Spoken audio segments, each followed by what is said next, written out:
The slipstream route collapsed like a dying star. Captain Dylan Hunt gripped his command chair as the Andromeda Ascendant bucked through quantum turbulence that shouldn't exist.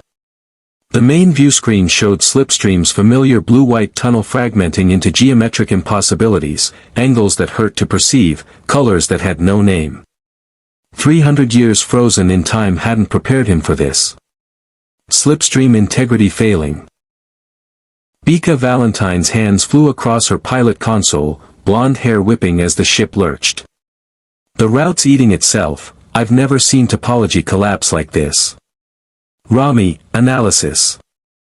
Dylan snapped. The ship's holographic avatar materialized beside his chair, her expression tight with concentration.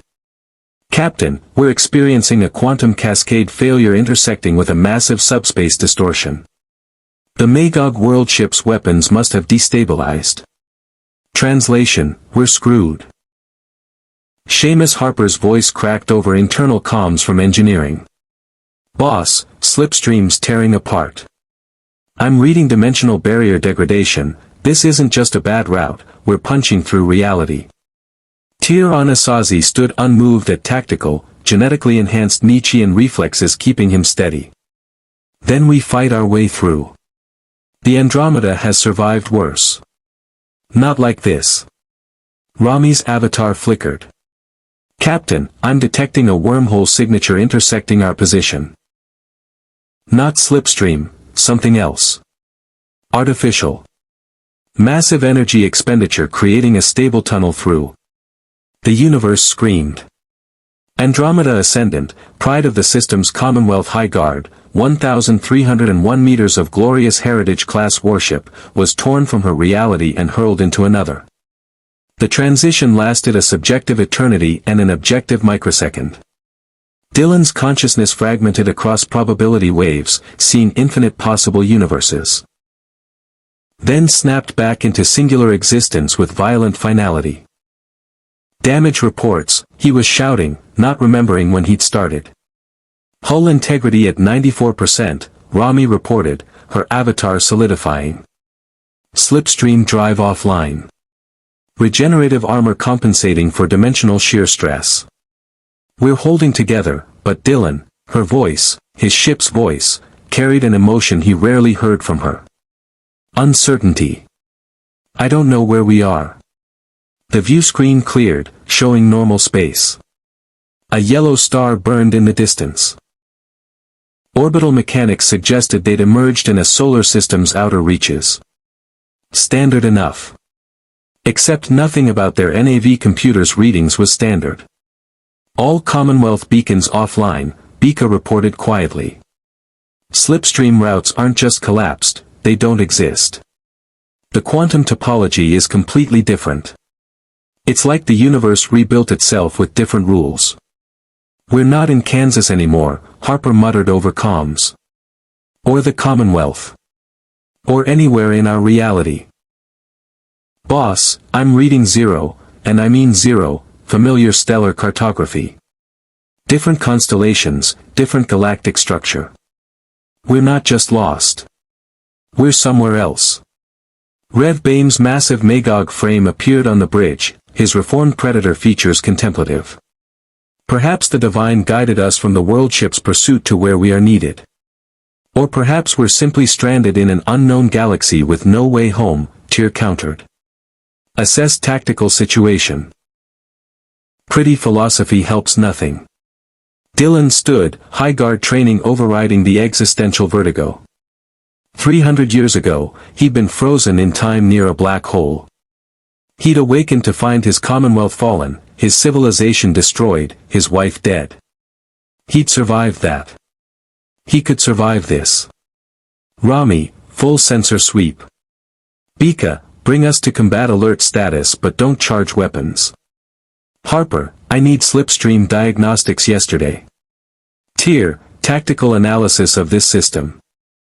Rev, get Trans to the bridge. If her precognitive abilities can tell us anything about where we are, now's the time. Captain, Rami's avatar turned, her expression shifting to alert.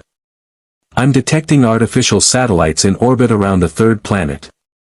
Primitive by Commonwealth standards but definitely spacefaring civilization. Radio transmissions, multiple languages, primarily originating from a single planet. And Dylan, I'm picking up weapon signatures. Combat in orbit. Multiple vessels exchanging fire. The view screen shifted, magnifying the inner system. The third planet, water blue, cloud white, unmistakably habitable, hung in space surrounded by a debris field of what looked like destroyed spacecraft. Two vessels circled in a deadly dance, energy weapons flashing between them. Analysis of those ships? Dylan asked. Tyr's fingers moved across tactical displays. The larger vessel shows pyramid configuration, approximately 600 meters, energy weapons, and what appear to be launched fighter craft. Design philosophy suggests intimidation over efficiency. The smaller craft is more streamlined, less than 100 meters, taking heavy damage. Outmatched but fighting with determination. Life signs. Hundreds on the pyramid ship. Perhaps a dozen on the smaller vessel. Captain, the smaller ship's signature matches some of those satellites. They're defending their homeworld. Dylan watched the smaller ship take another hit, atmosphere venting from a hull breach. A warrior's death, buying time for the planet below. He'd seen it too many times in the Commonwealth's final days. The larger vessel is charging weapons, Rami reported. Target, the smaller ship. They're going for a killing blow. 300 years of being frozen in time. Waking to a fallen Commonwealth. Months spent gathering a crew and beginning the impossible mission to restore civilization to the known worlds. And now, thrown into an unknown galaxy, Dylan Hunt faced a simple choice. Watch strangers die, or reveal the Andromeda Ascendant to whatever political situation they'd stumbled into. Bika, intercept course. Rami, open a channel to both vessels, all frequencies, all languages. Let's see if someone speaks something we can translate. Dylan settled back into his command chair, feeling its familiar contours. The High Guard didn't abandon those fighting for their homes. Commonwealth or not, some principles transcended universes. And charged the AP cannons. If they want to fight, let's show them what a real warship looks like. The Andromeda Ascendant's engines flared brilliant blue, and the most advanced warship of a fallen civilization accelerated toward a conflict in a galaxy that had no idea what had just arrived. On the third planet, a world called Earth, deep space sensors registered an impossible contact. In a mountain complex in Colorado Springs, alarms began to sound. General George Hammond looked at the tactical display and felt his blood run cold. An unknown vessel, massive beyond anything they'd encountered, was entering Earth's orbit at speeds that should be impossible. And it was heading straight for the Goa'uld Hatak, attacking their damaged cargo ship. Get me SG-1, Hammond ordered. Now. The Cheyenne Mountain Complex's alarm system hadn't been designed for existential dread, but it was giving it a solid effort.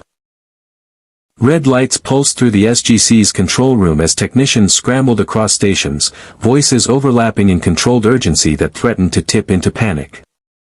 General George Hammond stood before the tactical display, decades of military experience keeping his expression neutral while his mind raced through increasingly unpleasant scenarios. The readout showed what every sensor confirmed and what his instincts screamed was impossible. A vessel over a kilometer long had appeared in Earth's orbit with no warning, no gate activation, no hyperspace window. Just suddenly there, like the universe had decided to skip the boring parts. Sir, the unknown vessel is on intercept course with the Hatak, Lieutenant Simmons reported from her station. Speed is, Jesus, they're pulling acceleration that should flatten any crew into paste. No deceleration burn. They're just stopping. Ma'am, that's not the scary part, Sergeant Davis added, his young face pale. I'm reading energy signatures that make the Hatak look like a flashlight next to a fusion reactor. If that thing's hostile, then we're having a very bad day, Hammond finished. His hand moved to the red phone connecting directly to the president. Get me Washington. And someone tell me what happened to our cargo ship. The Al-Kesh escort was destroyed 12 minutes ago, sir.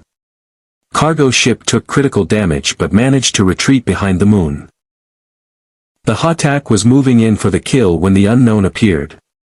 Major Paul Davis, no relation to Sergeant Davis, which caused endless confusion, strode onto the control level, tablet in hand and expression grim. Sir, we need to assume this is Goa'uld. New System Lord, new technology, testing our defenses. That's not Goa'uld design. The voice came from the gate room entrance, where SG-1 was arriving at a tactical jog, still in BDUs from their training exercise. Colonel Jack O'Neill's graying hair was sweat-dampened, but his dark eyes were sharp as they fixed on the tactical display. Holy Hannah, that's big. Observant as always, Colonel. Major Samantha Carter moved past him to the nearest console, her astrophysicist brain already processing data faster than the computers. General, permission to access deep space telemetry. Granted. Someone tell me what I'm looking at. Carter's fingers flew across the keyboard. Displacement suggests over 1 million tons. Energy readings are off the scale, their power generation makes a Naquata reactor look like a car battery. Hull composition is. I'm not even sure. It's not Naquata based. Something else. Something we've never seen. Indeed. TLC stood with Jaffa warrior stillness, but his symbiote pouch visibly tensed, a tell Hammond had learned meant the big guy was genuinely concerned. The Hatak is hailing them. The communications officer patched through the transmission, and the bridge of the Goa'uld vessel filled the SGC's main screen. A System Lord's first prime stood before the transmission pickup, armored, tattooed, and radiating the arrogance of someone who'd spent centuries enforcing divine authority. Unknown vessel, you have entered the domain of the great god Khepri, Lord of the Morning Sun, Master of Transformation. Identify yourselves and submit to his divine will, or be destroyed. Hammond watched O'Neill's expression shift through several levels of sarcasm before settling on professionally unimpressed. Khepri. Let me guess, scarab beetle themed. These guys really need new material. Minor System Lord, TLC supplied. Ambitious but lacking the forces to challenge the major powers. He preys on isolated worlds and Earth supply lines. And he's about to learn a very important lesson about biting off more than he can chew, Carter murmured, eyes widening at her readouts. Sir, the unknown vessel is responding. Audio only, multiple frequency bands, they're trying to find something we can translate. Static filled the control room, fragments of language skipping across the spectrum. Then, cutting through the interference, a voice, male, confident, carrying the tone of someone accustomed to command. This is Captain Dylan Hunt of the Andromeda Ascendant, High Guard vessel of the system's Commonwealth. To the pyramid-configured ship attacking the smaller vessel. Stand down immediately and withdraw from combat. We are responding to a distress situation and will interpret continued aggression as hostile intent. Silence fell across the SGC control room. Commonwealth? Daniel frowned. I've never found references to any system's Commonwealth in any ancient, Goa'uld, or Asgard databases. That's completely unknown. High Guard suggests military, Carter said. But the technology, sir, they're not broadcasting on subspace frequencies. It's something else. Their communication method doesn't match any known. The Hatak's first prime cut her off with a laugh that echoed with Goa'uld vocal distortion. You dare address a god with commands, human. The false god Khepri has spoken through me. You will. I'm addressing a bully in a big ship who's about to have a bad day, Hunt's voice interrupted, losing its diplomatic polish. Last chance. Withdraw now, or I will interpret your presence as a clear and present danger to that planet and respond accordingly. On the tactical display, the Hatak rotated, bringing its main weapons to bear on the Andromeda Ascendant.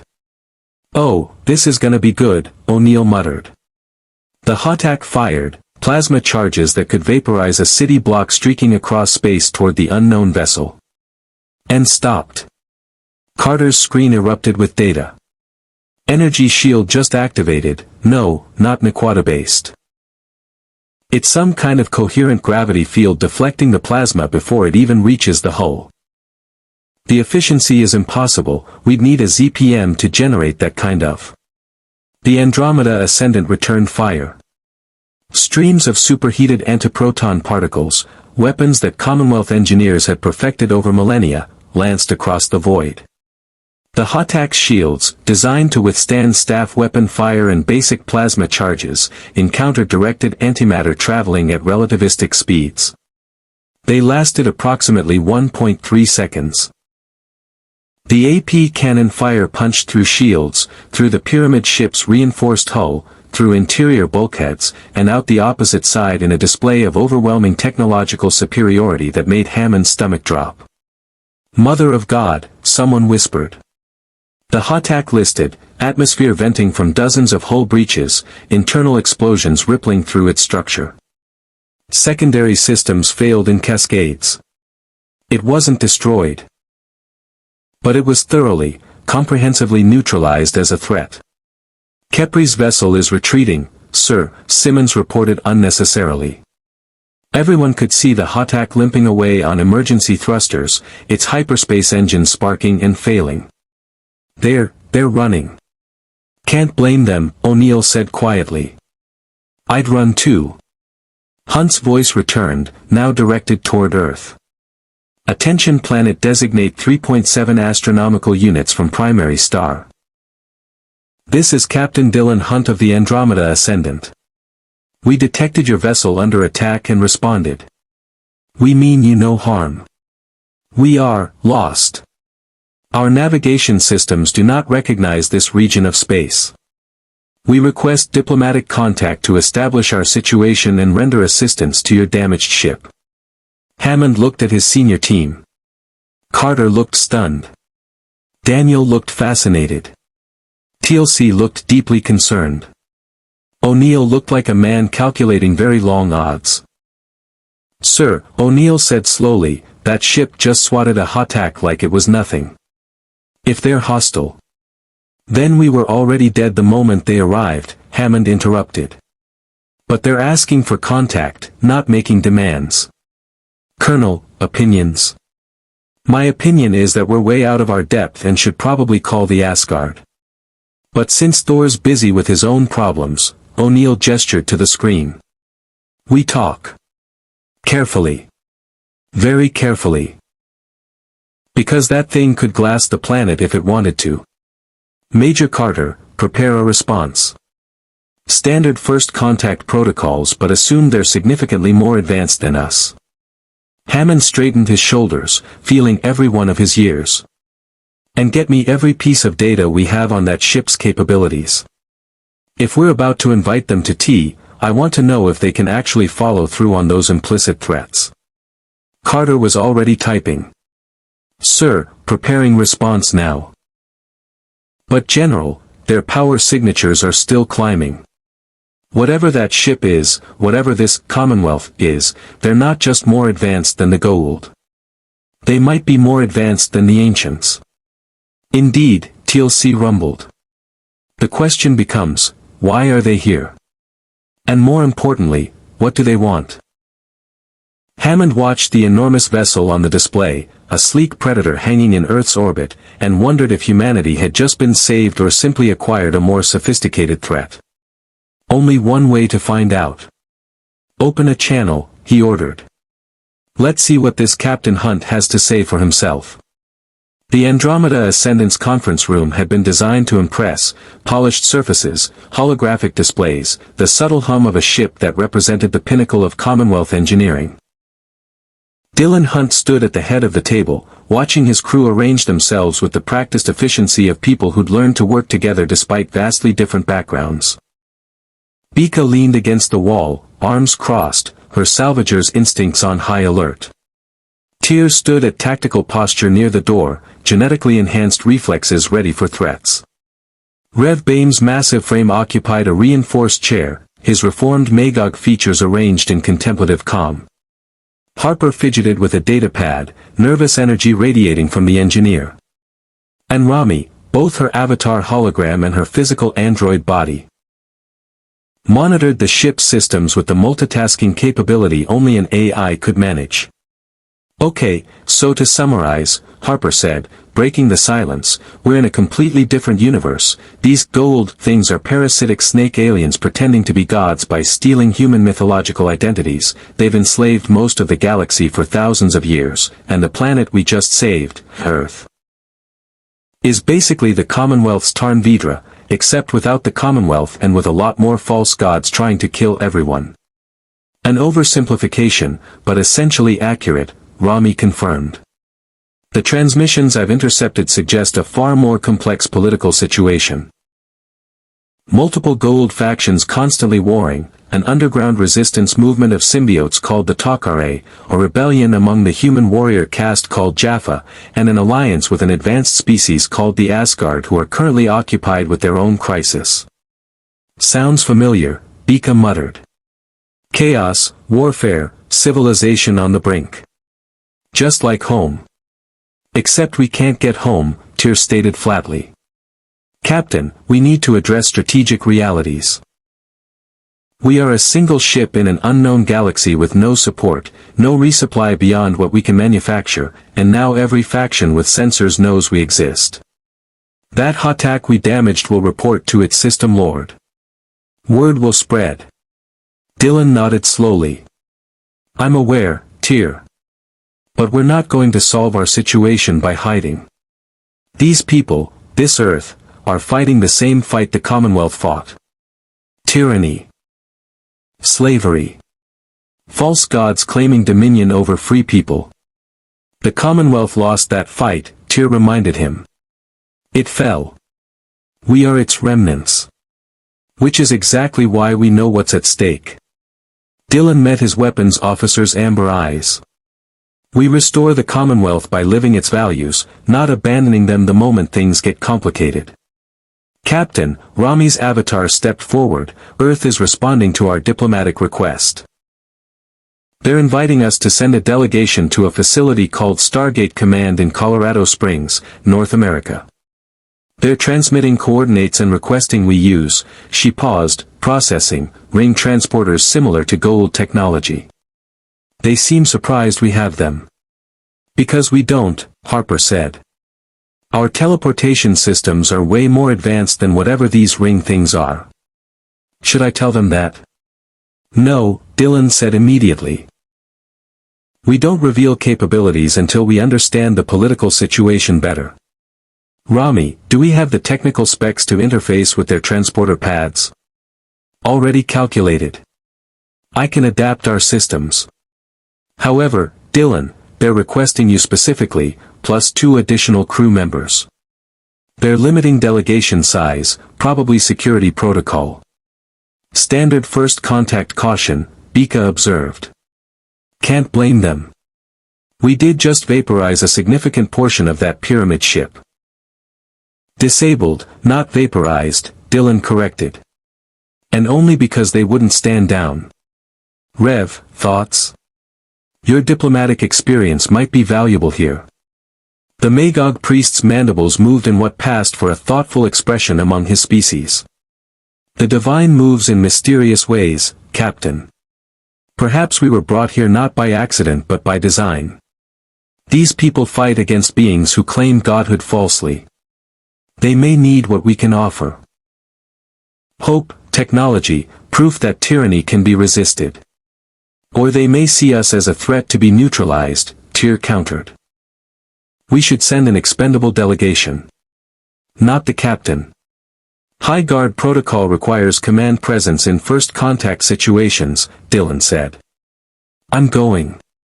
Bika, you're with me. Your experience dealing with salvagers and questionable characters across the known worlds might help navigate whatever political situation we're walking into. And Tyr, you're coming too. The Nietzschean's eyebrow ridge rose. Trusting me with first contact. How flattering.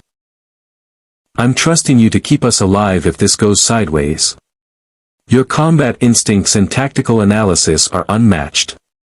Dylan turned to his engineer. Harper, you have the ship. Rami will assist, but I need you monitoring everything. If something feels wrong, if anyone makes a move toward Andromeda, you get us out of there and retreat to a safe distance. Boss, I'm an engineer, not a...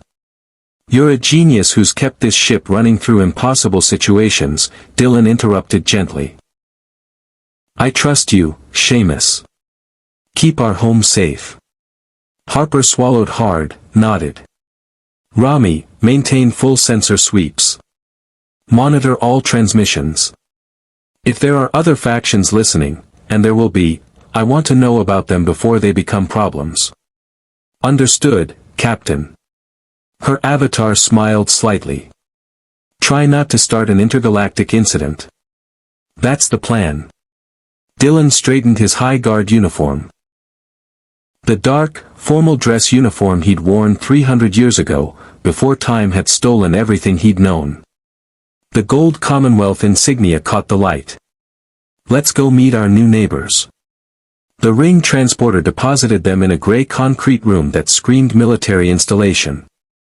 Dylan's first impression was utilitarian efficiency, no artistic flourishes, no aesthetic considerations beyond function.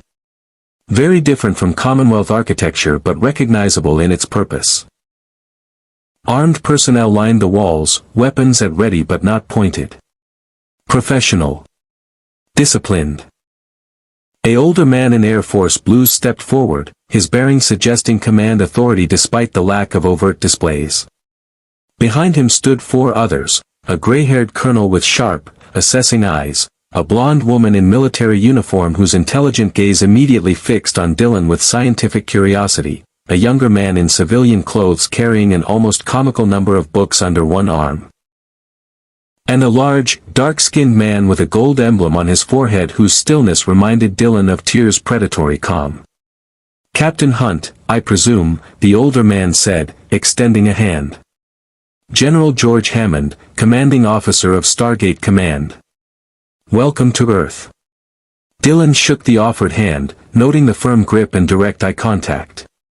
This was a man who'd seen combat, made hard decisions, carried the weight of command. Someone he could respect. General Hammond. Thank you for receiving us. This is Bika Valentine, my executive officer, and Tyr Anasazi, tactical officer. Hammond nodded to them both, then gestured to his team. Colonel Jack O'Neill, commander of SG-1, our flagship field team. Major Samantha Carter, astrophysicist and second in command. Dr. Daniel Jackson, archaeologist and linguist. And TLC, Jaffa warrior and member of SG-1. Jaffa?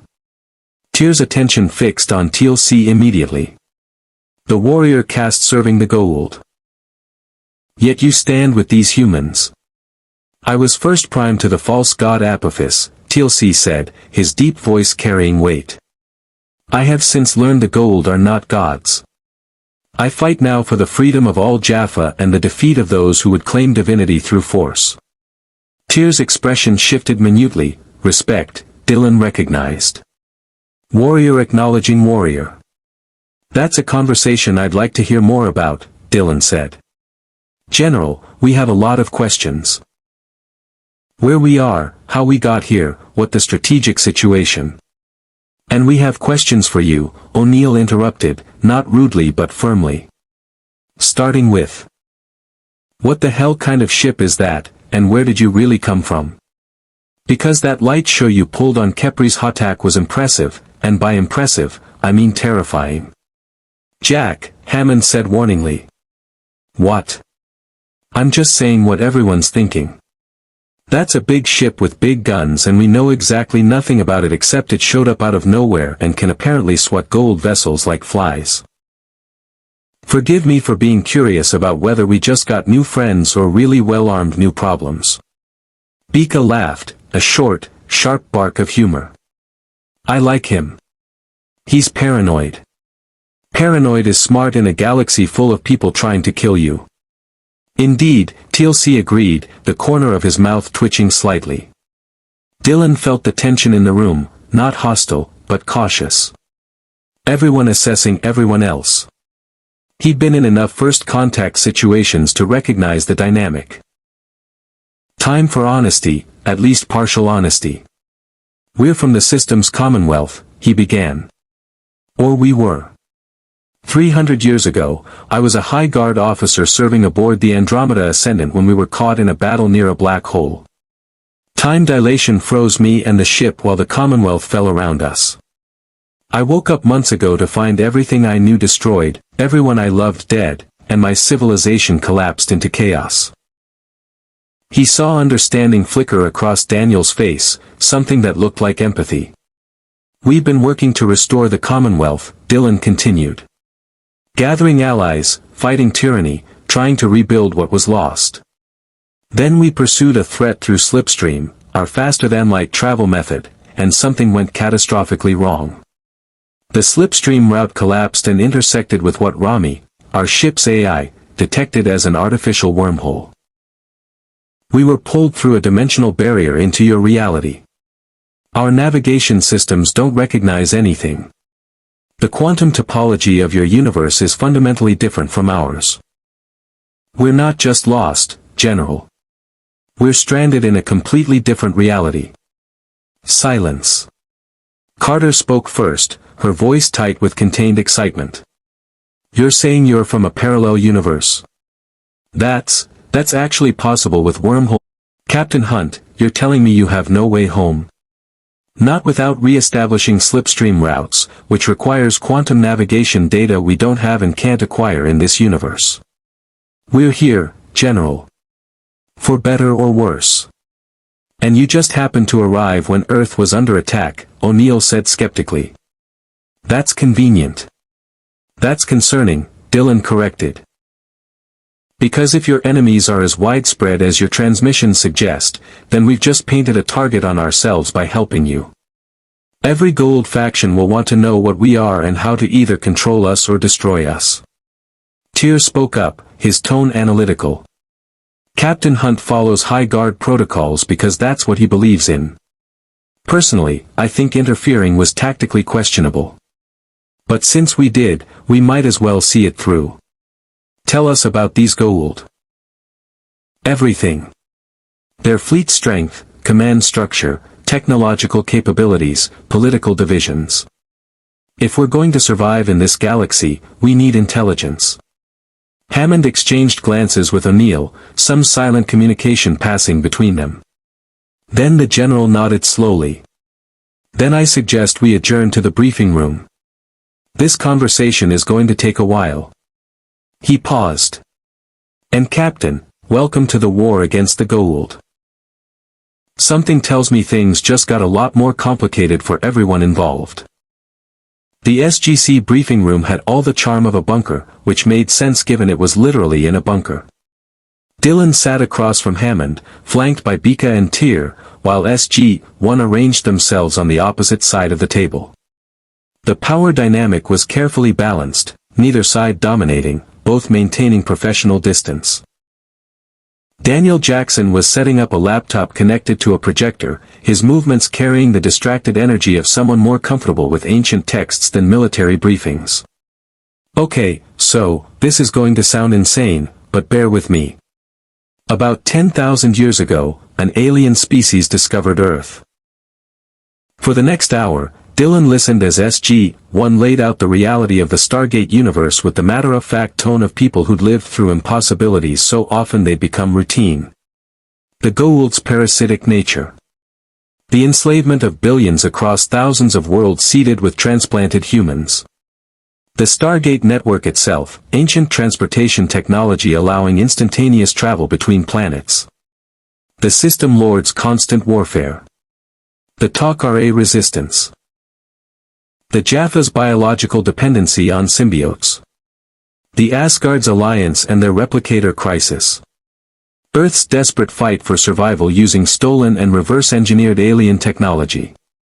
It was the Commonwealth's fall writ large across an entire galaxy, except spread over millennia instead of years, and with parasitic false gods instead of Magog worldships and Nietzschean pride. So let me get this straight, Bika said when Daniel finally paused for breath.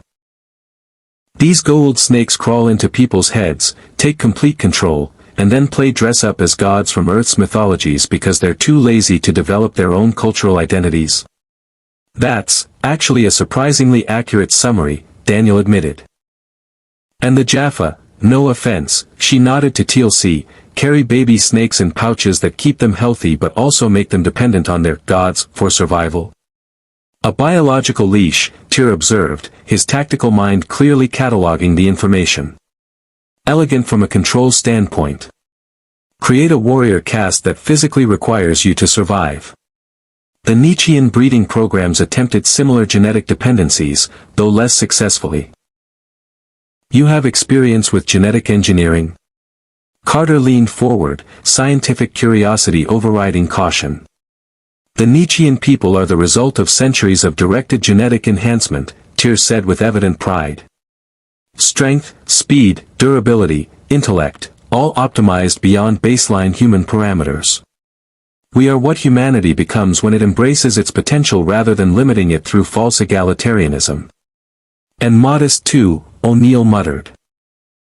Modesty is a virtue for the weak, Tyr replied without heat. I simply acknowledge reality.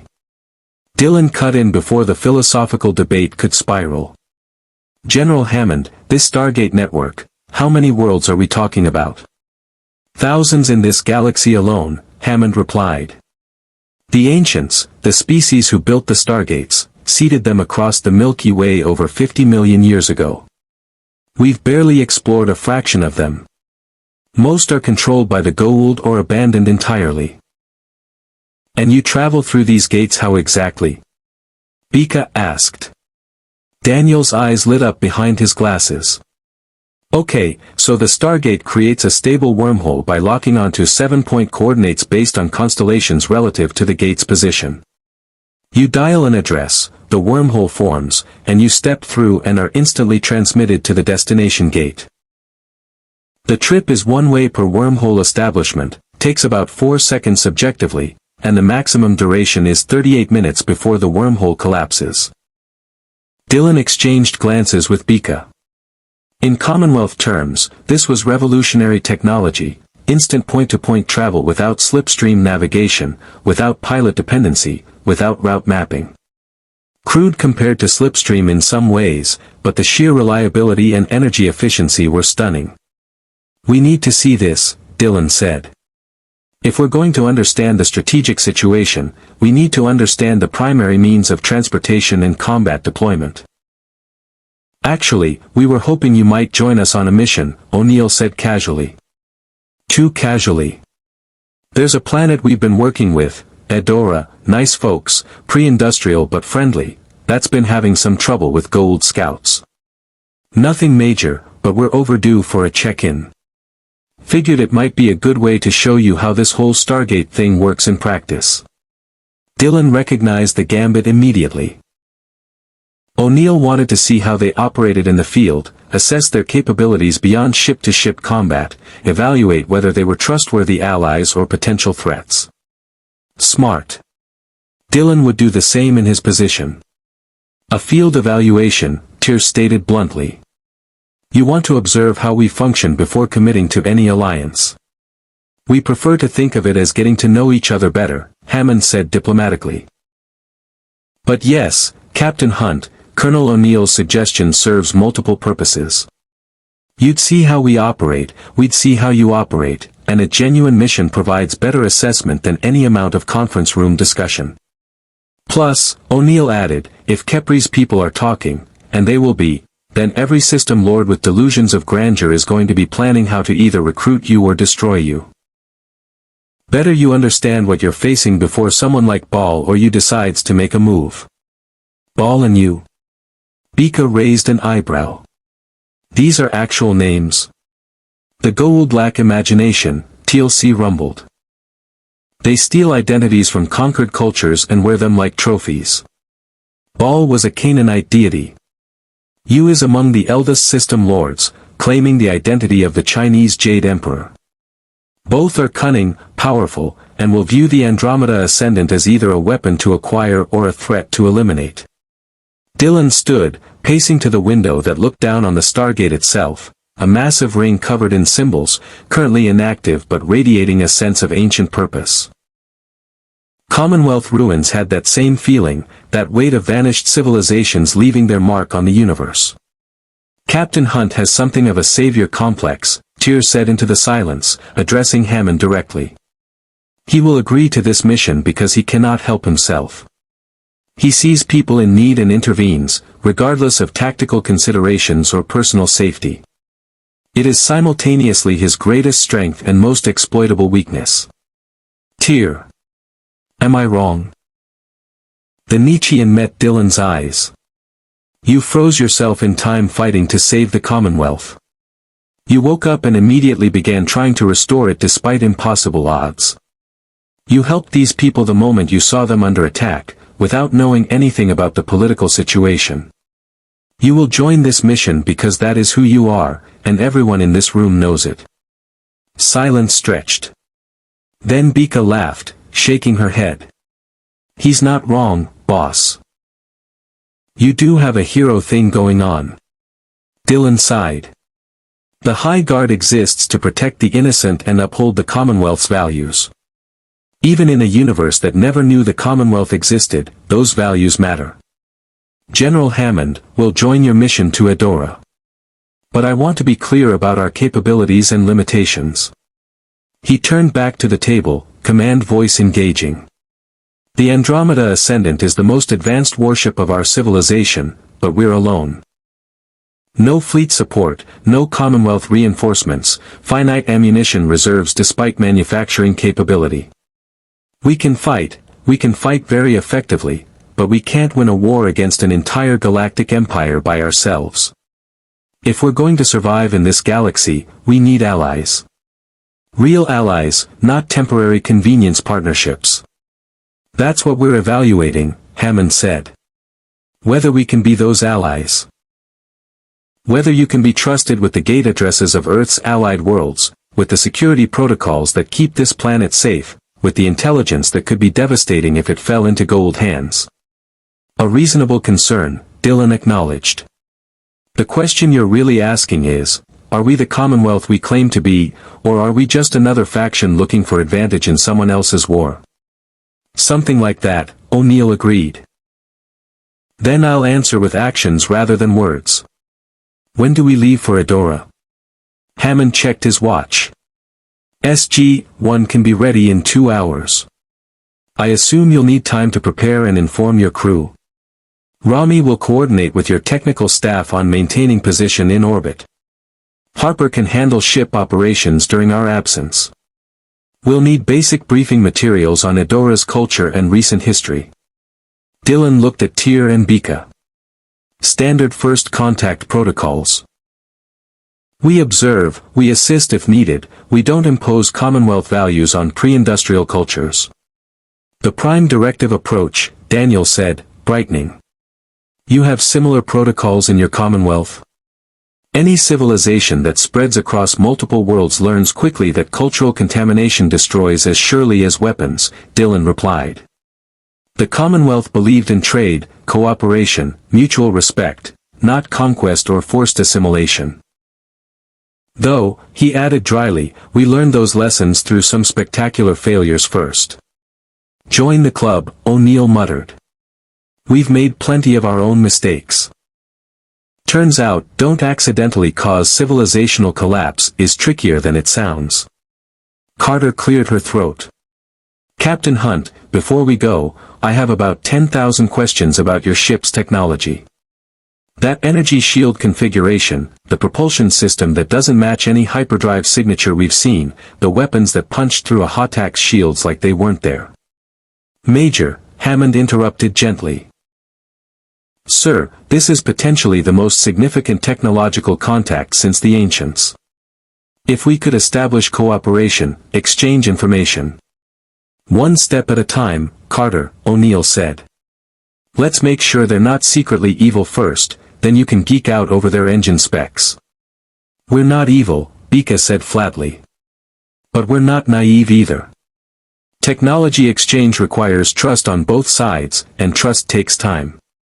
Let's see how this mission goes before anyone starts sharing schematics.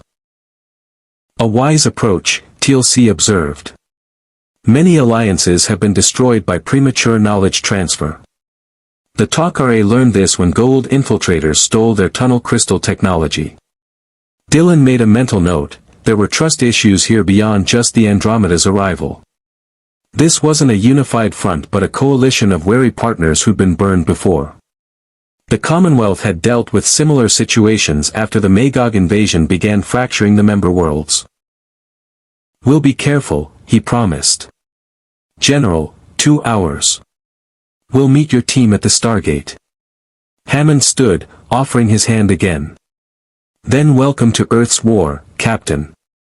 I hope we're making the right choice trusting you. Dylan shook it firmly. So do I, General. So do I. As they materialized back aboard the Andromeda via the ring transporter, Harper was waiting in the transport bay, bouncing on his heels with barely contained energy. So. Are they cool? Are we allies? Did you see the Stargate? Is it really ancient technology? Do they know how it works? Can I examine one? Did they? Harper, Rami's avatar interrupted smoothly, breathe. The engineer sucked in air. Right. Breathing. Good idea. But seriously, boss, what's the situation? Dylan headed for the bridge, his crew falling into step. The situation is we're stranded in a galaxy ruled by parasitic false gods, Earth is fighting for survival using technology they barely understand, and we've just agreed to go on a mission through their ancient wormhole network to prove we're not threats. So, Tuesday, Bika deadpanned. Pretty much. Dylan settled into his command chair, the familiar weight of leadership pressing down. Rami, maintain orbital position and full sensor sweeps. Harper, I need you monitoring everything while we're gone. Any sign of Goa'uld ships, any unusual energy signatures, anything that looks like a threat, you retreat to a safe distance and wait for us to return. Boss, I can handle the ship. But are you sure about this? Going through some ancient alien wormhole to an unknown planet with people we just met? No, Dylan admitted. But it's what the High Guard does. We evaluate situations, we build alliances, we take calculated risks. And right now, Earth needs allies as much as we do. The captain is correct, TLC had said Earth fights for freedom against false gods. That's a cause worth supporting. Rev Bame's voice rumbled through internal comms from wherever he'd been meditating. And perhaps the divine brought us here for exactly this purpose, Dylan. To be the Commonwealth's values manifest in a universe that desperately needs them. Or perhaps we're about to walk into a trap, Tyr countered. But since we're going anyway, I'll pack extra ammunition. Dylan smiled despite himself. His crew, salvager, Nietzschean, Magog priest, genius engineer, sentient warship, was exactly what the Commonwealth had become. Not perfect, not unified in philosophy, but committed to something larger than themselves. 2 hours, he announced. Then we see what this Stargate can do. On the view screen, Earth rotated serenely, unaware that the balance of power in its desperate war had just shifted in ways no one could predict. The Stargate activation was unlike anything Dylan had experienced in 300 years of High Guard service, and he'd seen a lot of impressive technology in those years. The chevrons locked one by one with heavy, mechanical precision, each engagement accompanied by a deep resonance that vibrated through the concrete floor of the gate room. Ancient symbols lit up in sequence as the dialing computer interfaced with technology that predated human civilization by millions of years. Then the seventh chevron locked, and the event horizon exploded outward in a shimmering wave of energy, the "kawoosh" that O'Neill had described with evident satisfaction. Before settling into a rippling vertical pool of liquid-like energy contained within the ring. Okay, that's impressive, Harper's voice crackled through Dylan's radio earpiece. Boss, I'm reading energy signatures that make our slipstream portal look like a birthday candle. How are the ancients generating a stable Einstein-Rosen bridge with that level of efficiency? Questions for later, Harper, Dylan replied quietly, adjusting the P-90 that Carter had provided for the mission. The compact weapon felt strange compared to Commonwealth Force lances, but he appreciated its practical efficiency. Keep monitoring. We'll report in when we arrive. Beside him, Bika checked her own P-90 with the practiced ease of someone who'd handled weapons across 100 different worlds. Tyr carried his Gauss rifle, he'd refused the Earth weapon entirely, and radiated his usual predatory readiness. SG-1 stood in full tactical gear, looking relaxed in a way that suggested countless previous missions through the gate. Standard procedure, O'Neill explained, gesturing toward the shimmering event horizon. You walk through, there's a weird cold sensation and maybe some disorientation, for seconds later you're on another planet. Try not to throw up on your first trip, it's embarrassing and Carter never lets anyone forget it. That was once, sir, and I had the flu. Sure you did, Carter. Sure you did. TLC raised an eyebrow at Dylan. The gate travel is disorienting initially, but you will adjust. I recommend focusing on a fixed point immediately upon arrival to counter vertigo. Appreciated. Dylan glanced at Hammond, who stood in the control room overlooking the gate. The general gave a small nod, permission, acknowledgement, and warning all in one gesture. SG-1, you have a go, Hammond's voice came through the speakers. Captain Hunt, welcome to the Stargate program. Try not to break anything. O'Neill grinned. No promises, sir. Alright kids, let's go say hi to the nice pre-industrial folks and make sure no Goa'uld are bothering them. Standard first contact.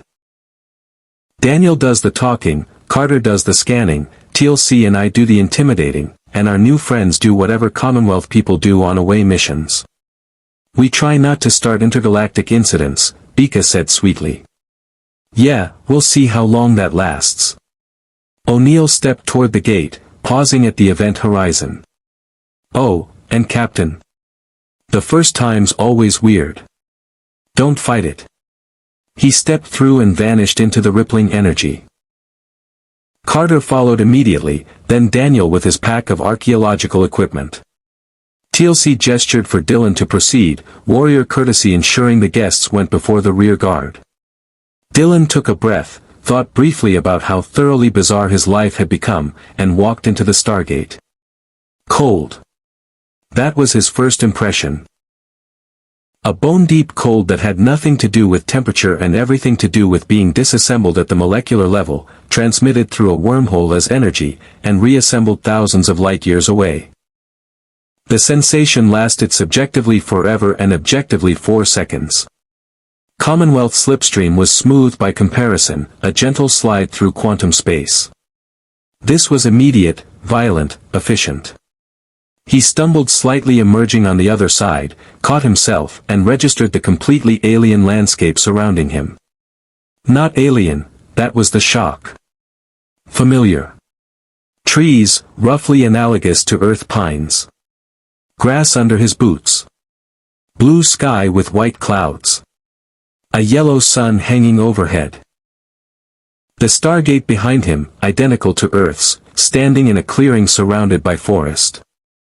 This could be a dozen worlds in Commonwealth space, could be Tarn Vidra before the fall, could be any of 100 colonies Dylan had visited in his previous life. Easy, Captain, Carter's voice steadied him. First gate travel always hits hard. Your inner ear is still catching up to the fact that you're on a completely different planet. Dylan focused, high guard training overriding the disorientation. Bika emerged behind him, swaying slightly but remaining upright. Tyr stepped through last, Gauss rifle immediately sweeping the perimeter, enhanced reflexes already processing tactical data. Readings? O'Neill asked Carter. Atmosphere is compatible, no immediate environmental hazards. I'm picking up a settlement about 2 clicks northeast, consistent with Edoran village we visited before. She glanced at her handheld scanner. No Naquata signatures, no energy weapons, no sign of Goa'uld presence. Yet, O'Neill added. That's always the fun word. Yet. The village is this way, Daniel said, already orienting toward a dirt path visible through the trees. The Adorans are good people, agrarian culture, mythology based on sky worship, very welcoming once you establish peaceful intent. We've traded medical supplies for information about surrounding gates in the past. The walk through the forest gave Dylan time to process. This was what the Commonwealth had done for millennia, exploring new worlds, meeting new cultures, building networks of trade and cooperation. The Stargate made it instantaneous rather than requiring ships, but the fundamental principle remained the same. Except the Commonwealth was gone, and he was doing this in a universe that had never heard of it. "You're thinking loud," Bika murmured beside him. "Just remembering. The High Guard used to do this on hundreds of worlds. Diplomatic contact, cultural exchange, peaceful exploration. Before the Magog came. Before everything fell apart. Yeah, well, now we're doing it with new friends in a new galaxy against different threats. Same mission, different battlefield." She checked her P-90's safety. "Though I gotta say, I prefer salvage runs. Less first contact pressure, more straightforward theft. Your criminal past gives me such confidence in our diplomatic efforts. Hey, I'm reformed. Mostly.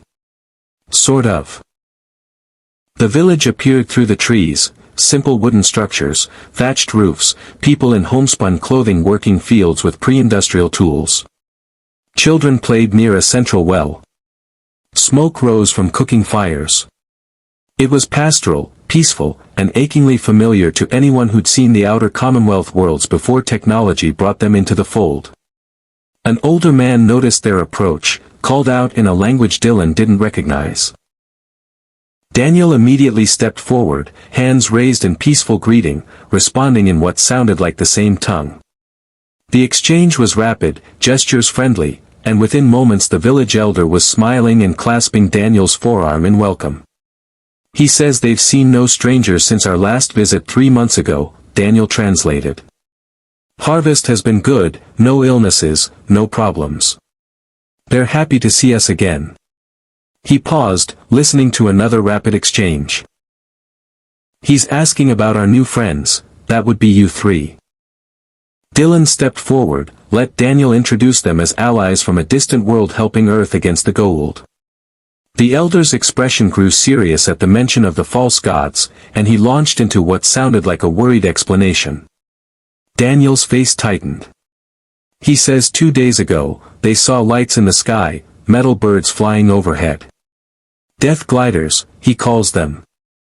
The demons' flying machines. They didn't attack, just flew past, but the village has been afraid they'll return. Goa'uld scouts, TLC rumbled. Reconnaissance flight. If they were mapping this region, they may return with ground forces. Why? Carter wondered. Adora doesn't have anything strategically valuable. No Naquata, no ancient technology, no military significance. Unless they're not looking for resources, Bika said slowly. They're looking for you. For Earth's allies. Kepri got his ass kicked by a ship that appeared near Earth. What's the first thing you do after that? Figure out who Earth's friends are, O'Neill finished grimly. Map out the gate addresses we use regularly, identify targets for retaliation or leverage. A sound tactical approach, Tyr observed. Attacking Earth directly would be difficult given your defensive capabilities. But attacking your allied worlds forces you to spread resources defending them or abandon them and appear weak to other potential allies. Dylan felt the familiar weight of command calculations settling over him. This was exactly the kind of situation the Commonwealth had faced during the Magog invasions, asymmetric warfare targeting civilian populations to force military responses. Daniel, ask him if they've seen anything else. Ground forces, landed ships, anything unusual.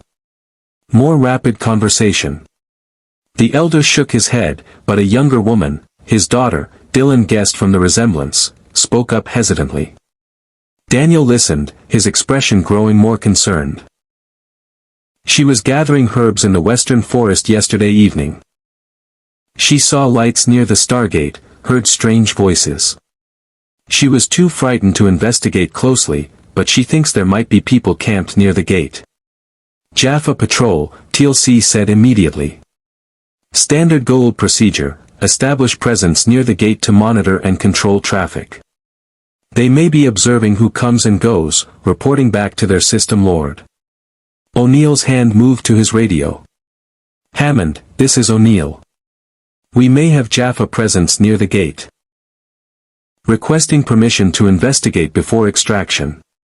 Static, then Hammond's voice. Confirmed, Colonel.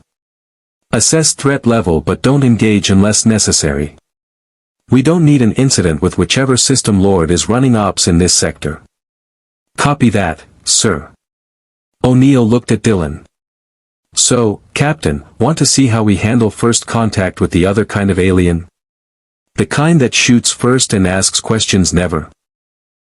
Dylan checked his P90, felt the familiar pre-combat clarity settling over him. 300 years ago, he'd fought the Nietzschean uprising near a black hole. Months ago, he'd battled Magog boarding parties on Andromeda's decks. This was just another variation on the same theme, protecting innocence from those who'd claimed dominion through force. The High Guard doesn't abandon people to tyranny, he said simply. Let's go see what we're dealing with. They moved through the forest with tactical precision, O'Neill and TLC taking point with the practiced coordination of years working together, Carter providing sensor readings, Daniel staying central with the non-combatants. Dylan, Bika, and Tyr integrated smoothly, Commonwealth training meshing surprisingly well with SGC protocols. Tyr moved like a predator through the undergrowth, enhanced senses processing environmental data faster than any scanner. For heat signatures ahead, humanoid, elevated body temperature consistent with symbiote presence. Standard patrol formation, overconfident. They expect no resistance. That's Jaffa for you, O'Neill whispered. Centuries of stomping on defenseless villagers makes you lazy. Carter, confirm. Confirmed. For life signs, Naquata traces indicating symbiotes. They're stationary, probably established a camp. She adjusted her scanner.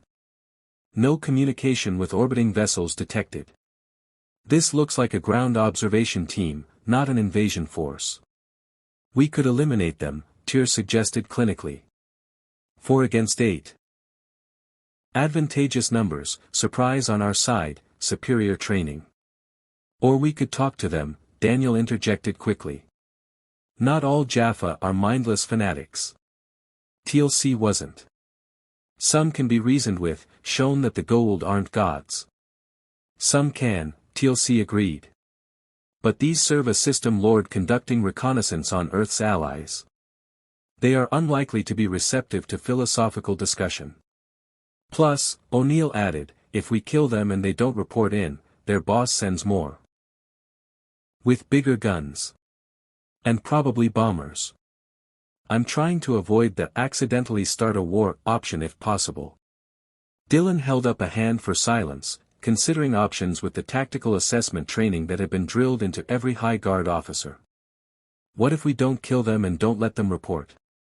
Capture, interrogate, learn which System Lord is interested in Adora and why. Bika grinned. I like it. Non-lethal takedown, get intel, figure out what we're really facing. Plus, it sends a message that Earth's allies aren't defenseless. It also risks escalation if the capture goes wrong, Carter pointed out. Everything risks escalation, Dylan replied. But intelligence wins wars. General Hammond, what's your call? Through the radio, Hammond's voice carried the weight of someone making difficult decisions daily. Captain Hunt makes a good point. If we can capture them without casualties, do it. Learn what you can. But if the situation goes hot, protect yourselves and the Adorans first. Understood, sir. O'Neill looked at Dylan with something approaching respect. All right, Commonwealth, let's see how you handle a Jaffa patrol. Non-lethal if possible, very lethal if necessary. Any fancy technology that might help? Dylan smiled. Tyr, you want to explain Nietzschean hunting tactics? The genetically enhanced warrior's grin was predatory. With pleasure, Captain. With great pleasure. The Jaffa patrol never had a chance. Tyr moved first, a blur of genetically enhanced muscle and bone blades extending from his forearms, Nietzschean biological weapons that made him living arsenal. He hit the first Jaffa from behind, blade pressed against the warrior's throat before the man could even reach for his staff weapon. The second Jaffa spun, training overriding surprise, but Bika had already fired. A stun blast from the Zat gun O'Neill had lent her, the Goa'uld weapon's blue energy dropping the warrior instantly. The third Jaffa managed to raise his staff weapon, energy building at the tip, but Dylan was already inside his guard. High guard close combat training from 3 centuries ago translated perfectly: strike the weapon arm, redirect the energy blast harmlessly into the trees, follow with an elbow to the temple that sent the warrior crumpling. 4 seconds, start to finish. The fourth Jaffa proved smarter. He dove for cover behind a fallen log, staff weapon coming up in a defensive position, and his voice boomed through the forest clearing. Jaffa. Cree. That's a call for reinforcements, TLC said calmly, already moving. He vaulted the log with surprising agility for his size, caught the Jaffa's staff weapon mid-swing, and delivered a precise strike to the nerve cluster at the warrior's neck. The Jaffa collapsed without another sound. Silence fell over the clearing. The entire engagement had lasted perhaps 10 seconds. O'Neill lowered his P-90, looking between the unconscious Jaffa and the Andromeda crew with an expression somewhere between impressed and concerned. Okay, so, that was disturbingly efficient. Tyr, are those actual blades growing out of your arms? Nietzschean biological augmentation, Tyr replied, retracting the bone blades back into his forearms with a disturbing wet sound. Enhanced skeletal structure, accelerated healing, retractable offensive capabilities. Useful for close quarters combat. Useful. Right. That's one word for horrifying arm knives. O'Neill keyed his radio. Hammond, target secured. For Jaffa, all unconscious, no friendly casualties. Preparing for interrogation. Acknowledged, Colonel. Good work. Carter was already scanning the Jaffa with her handheld device. All 4 have symbiotes, vitals are stable. They'll be unconscious for maybe 10 minutes before the symbiotes accelerate their recovery. We should restrain them before they wake up. Daniel, check their equipment, O'Neill ordered. See if we can figure out who they're working for. While SG-1 secured the prisoners with zip ties, remarkably similar to Commonwealth restraints, Dylan noted, he examined the Jaffa camp. Simple but effective, 4 bedrolls, basic supplies, a communication device that looked like crystalline Goa'uld technology, and a data tablet displaying what appeared to be gate addresses and surveillance notes. Bika, can you interface with this? His first officer crouched beside the tablet, pulling a small tool kit from her vest. Goa'uld tech is crystalline matrix-based, right? Similar principles to some of the exotic systems we've salvaged. Give me a minute. Her fingers worked with practiced expertise, the tools of her trade as a salvager translating surprisingly well. Got it. This is a reconnaissance log. They've been here for 3 days, monitoring gate traffic, recording visitor patterns. She scrolled through the data, her expression darkening. Boss, they've logged every gate activation for the past 72 hours. Times, durations, estimated personnel counts. This isn't just watching Adora, this is intelligence gathering on Earth's entire allied network in this sector. Which system lord? Dylan asked. Signature at the top of the file is, she squinted at the Goa'uld script, looks like a stylized B inside a circle. Mean anything to you? She called to SG-1. Daniel looked up from examining a Jaffa's armor, his face going pale behind his glasses. That's Baal's symbol. Oh, this is bad. This is very bad. Baal being? Dylan prompted. One of the most dangerous system lords, TLC supplied. Cunning, patient, and utterly ruthless. Unlike many Goa'uld who rely on brute force and intimidation, Baal plans meticulously. He is also known for cloning technology. There may be multiple versions of him operating simultaneously. Wait, clones? Bika stood up. As in multiple bodies, same personality, all thinking they're the original? An innovation that makes him nearly impossible to permanently eliminate, TLC confirmed. Destroy one, and others continue his plans. The Tok'ra have attempted assassination 17 times. All failed. O'Neill swore quietly. So Khepri gets spanked by a mysterious supership near Earth, and Baal, being the clever bastard he is, decides to investigate Earth's allies and figure out what the hell just showed up in his galaxy. That about sum it up. Sound tactical doctrine, Tyr observed. Know your enemy, assess their capabilities, identify vulnerabilities in their support network. If I were Baal, I would do exactly this. That's not comforting, Tyr. I did not intend comfort. I intended tactical analysis. Dylan studied the data on the tablet, his command training processing the implications. If Baal is mapping Earth's gate network, he's preparing for something larger than reconnaissance. This is pre-invasion intelligence gathering. Or leverage, Carter suggested. He might be identifying targets for hostage situations, resource denial, forcing Earth into negotiations from a position of weakness. One of the Jaffa groaned, symbiote-enhanced healing already bringing him back to consciousness. His eyes opened, focused on TLC standing over him, and widened with recognition, and something that looked like betrayal. Sholvier, the Jaffa spat. Traitor. You dare stand with these Tauri against the gods? I stand with those who fight for freedom, TLC replied calmly. The Goa'uld are not gods.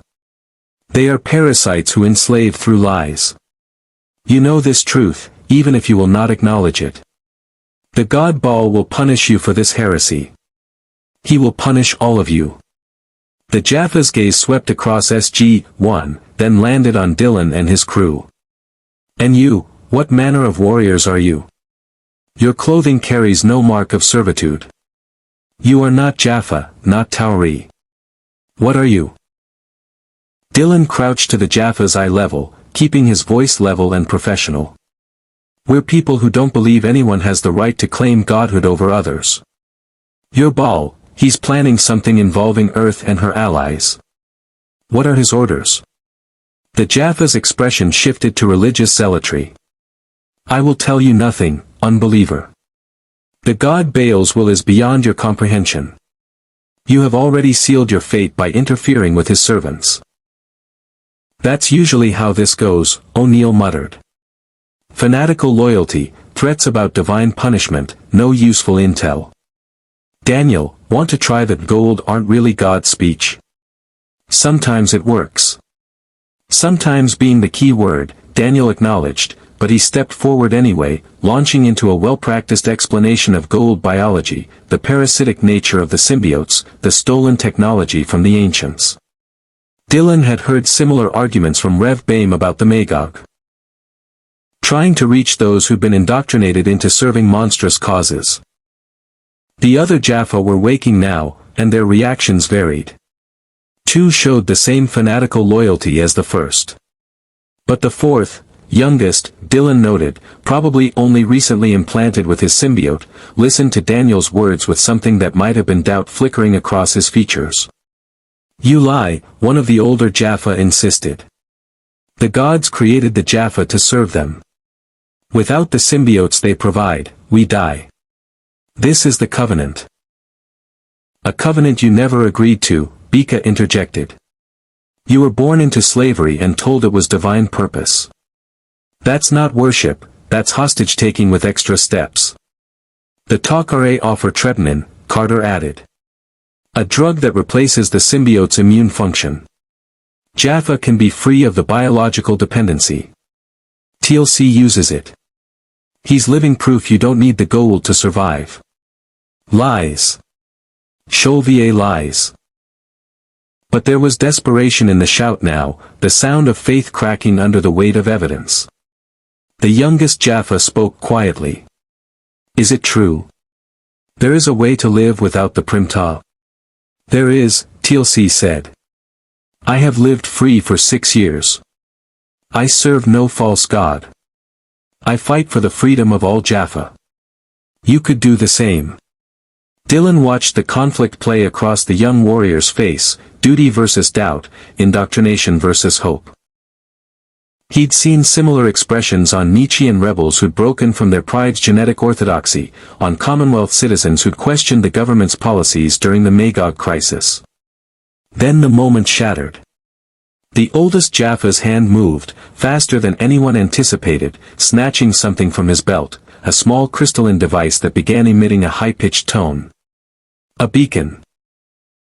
Signaling his mothership, Carter said urgently, already moving to disable it, but the Jaffa thumbed a second control and the device shattered, the signal already sent. That was a long-range subspace transmitter, TLC's voice was grim. If Baal has ships in this sector, they will arrive within minutes. O'Neill was already on the radio. Hammond, we have a problem. Jaffa just activated a distress beacon. We need immediate extraction. Understood. Dialing the gate now. ETA 2 minutes. We don't have 2 minutes. Carter's scanner was going crazy. Sir, I'm reading hyperspace windows opening in orbit. 3 contacts, no, 4. Hatak signatures, all broadcasting Baal's insignia. Dylan felt the familiar pre-combat calm settle over him, the same clarity that had carried him through 100 high-guard engagements. Tyr, Bika, back to the gate. Double time. What about the villagers? Daniel asked urgently. If Baal's forces land here, then we evacuate them through the gate, Dylan decided. They can't stay here if this planet's about to become a battlefield. O'Neill, can Earth handle refugees? We'll make it work. TLC, take Daniel and start getting the Adorans moving toward the gate. Carter, you're with me. Captain Hunt, your call on the prisoners. Dylan looked at the 4 Jaffa. The 3 older ones radiated defiant hatred. The youngest stared at the ground, conflict still warring across his features. We take them, Dylan said. Intelligence value and because abandoning prisoners to their own forces is against high guard protocols. Even enemies? O'Neill asked. Especially enemies. You win wars by convincing the other side to stop fighting, not by proving you're as brutal as they are. Tyr made a disgusted sound but grabbed 2 of the Jaffa with his enhanced strength, hauling them upright. Sentimental foolishness, Captain. But I obey. They ran. Behind them, death gliders screamed through Adora's atmosphere, and the peaceful agrarian world became another casualty in the Goa'uld's endless appetite for dominion. The village was chaos, Daniel and TLC trying to organize panicked Adorans while overhead the death gliders circled like predators. The Stargate was already active, the event horizon shimmering as the gate room team at SGC held the connection open. Go. Everyone through. O'Neill was shouting, helping elderly villagers toward the gate while scanning the skies for threats. Dylan grabbed a child, couldn't be more than 6, terrified and crying, and carried him toward the gate. It's okay, you're safe, just don't look at the flying demons. Energy blasts ripped through the clearing. Staff weapon fire, but not from the gliders. Ground forces. Jaffa were emerging from the forest, dozens of them, moving in coordinated assault formation. Rings. Carter pointed at the telltale shimmer of Goa'uld ring transporters activating. They're beaming troops directly from the Hataks. Everyone through the gate now. O'Neill opened fire, his P-90 chattering as he provided covering fire. TLC had acquired a staff weapon from somewhere and was returning fire with devastating accuracy.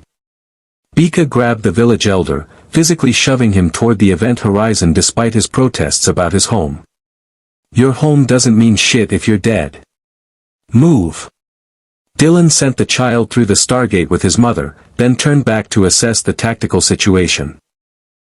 50, maybe 60 Jaffa advancing in disciplined ranks. Death gliders providing air support. More ring transporters activating. This wasn't reconnaissance anymore. This was an invasion force. Harper. Dylan shouted into his radio. We have a significant hostile presence. Multiple capital ships in orbit. Can Andromeda provide support? Static, then Harper's voice, tight with stress. Boss, I've got 3 HOTACs and what looks like a command vessel, bigger than the others. All taking up positions. They're hailing us, demanding we surrender for immediate audience with Baal. I'm stalling, but if they start shooting. Do not engage unless they fire first, Dylan ordered. Maintain defensive posture.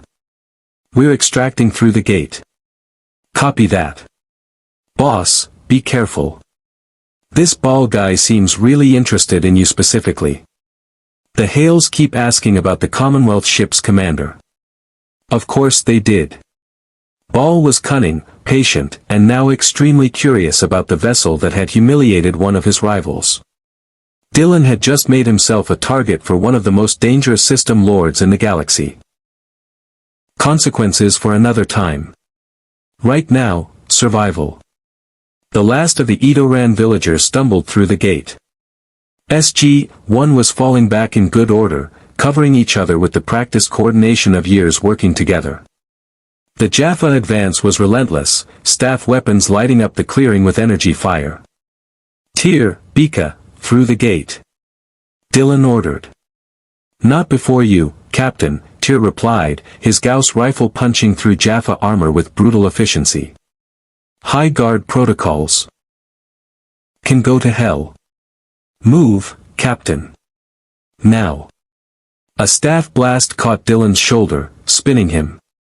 The impact crater in his uniform smoked, skin burned underneath, but adrenaline kept him moving. TLC grabbed his uninjured arm, hauled him toward the gate.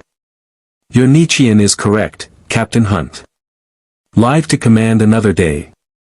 They tumbled through the event horizon together.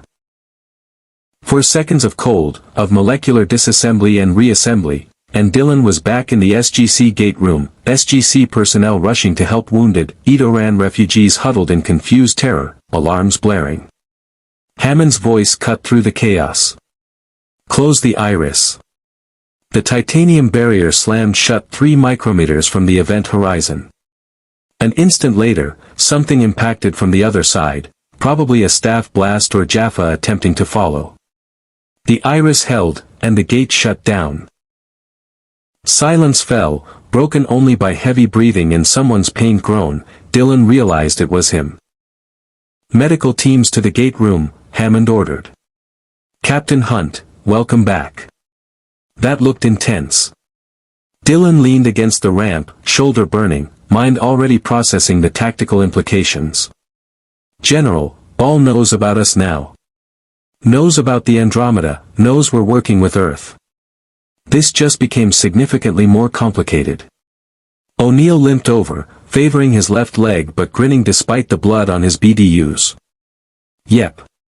That's pretty much par for the course around here. Welcome to fighting the Goa'uld, Captain. Hope you enjoyed the introductory mission, because it only gets worse from here. Dylan looked at his crew, Bika with a cut across her forehead, Tyr reloading with mechanical precision, both alive, then at SG-1, wounded but victorious in getting the civilians out. Actually, Colonel, Dylan said, accepting a medic's assistance, that felt familiar. Different enemy, different galaxy, but the same mission. Protecting people from those who'd enslaved them. Indeed, TLC agreed, and something like respect passed between them. Then I guess we're allies, O'Neill decided. Because misery loves company, and we've got plenty of both. Through the gate room windows, Dylan could see technicians already analyzing data, preparing threat assessments, planning next moves. The machine of Earth's defense adapting to the new reality of the Andromeda Ascendant's presence.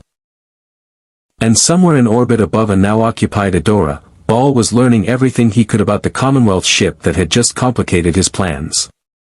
The war had just become exponentially more complex.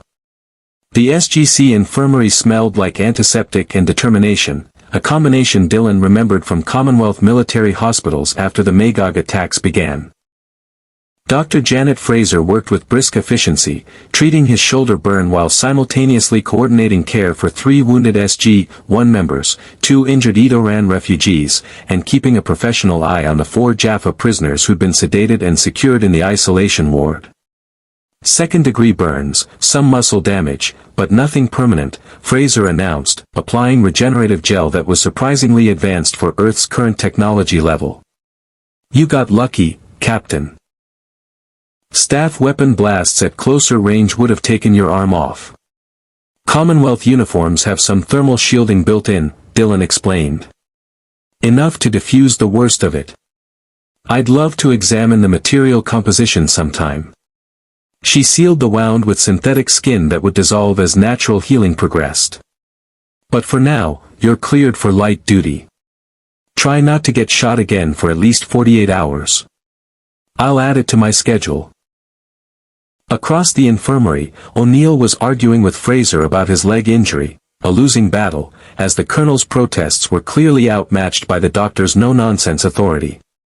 Carter sat on an examination table having her own burns treated, but her attention was fixed on a tablet displaying data feeds from the Andromeda. "Captain Hunt," she called out, "I'm seeing some unusual readings from your ship." "Harper, that's your engineer, right? He's repositioning to a higher orbit and has raised shields.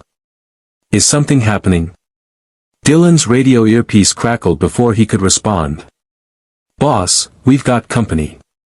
Baal's command vessel is moving into close approach, broadcasting on all frequencies. They want to talk. Specifically to you. Harper, status of the other Hattacks? 3 are maintaining position over Edora.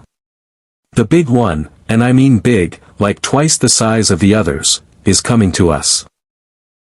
Non-threatening posture so far, but Rami's tracking about 200 weapons emplacements on that thing. If they decide to get frisky, we're outgunned." Dylan caught Hammond's eye across the infirmary. The general was already moving toward the control room, instincts recognizing a developing situation. "Patch their transmission to SGC. General Hammond should hear this." "Copy that. Routing now." Dylan followed Hammond to the control room, SG-1 trailing behind despite Fraser's protests. The main screen activated, showing the Andromeda Ascendant in high orbit, her sleek form dwarfed by the massive Goa'uld vessel approaching, a pyramid design like the others but scaled up to intimidating proportions, adorned with gold plating and glowing symbols that screamed wealth and power. Then the transmission came through, and Dylan got his first look at the System Lord called Baal. The Goa'uld appeared humanoid. His host was male, Mediterranean features, dressed in elaborate armor that mixed practical protection with ostentatious display. But it was the eyes that marked him as something other, they glowed briefly with symbiote presence before settling back to human appearance. His voice carried dual tones, the symbiote's resonance underlying the host's speech. "I am Baal, Supreme Commander of the Fleet, Lord of the Legions, Master of the Stargate Network." The smile was calculated, intelligent, dangerous. "And you are the mysterious newcomers who have disrupted my reconnaissance operations and demonstrated technology that interests me greatly." Hammond stepped forward, military bearing projecting authority despite the technological disparity. "This is General George Hammond of Earth's Stargate Command. The vessel you're addressing is the Andromeda Ascendant, under command of Captain Dylan Hunt. They are our allies. Your forces attacked a peaceful planet and endangered civilians. Stand down immediately." Baal's expression shifted to amused condescension.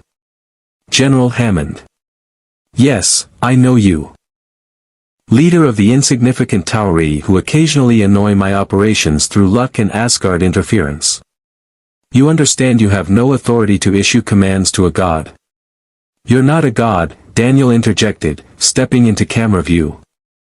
You're a parasitic organism with stolen technology and delusions of grandeur. We've been over this with pretty much every system lord we've encountered. Ah, Daniel Jackson. The archaeologist who ascended and returned, touched by the ancients yet still championing these feudal rebellions. Baal's smile widened. Your determination is admirable, if misguided. But I am not here to debate theology with you. I wish to speak with Captain Hunt of the Commonwealth, yes. Such an intriguing designation for a ship that appears to originate from neither the ancients, nor the Asgard, nor any civilization in my extensive knowledge. Dylan moved into view of the camera, ignoring Fraser's protests about his shoulder. I'm Captain Dylan Hunt. You wanted to talk, Baal. So talk. But keep it brief, I have little patience for megalomaniacal speeches. Baal actually laughed, the sound genuinely amused rather than threatening. Direct. I appreciate that. Very well, Captain. Here is the situation as I see it. You command a vessel of remarkable capability that appeared near Earth without warning. You engaged Kepri's forces with weapons technology one do not recognize. Your ship's power generation suggests capabilities exceeding most Goa'uld motherships. And you have now allied yourself with the Tyranny, which creates a significant complication in the carefully balanced power structure of this galaxy. Your point. My point, Captain, is that you represent an unknown variable in a game that has been played for millennia. I could destroy you.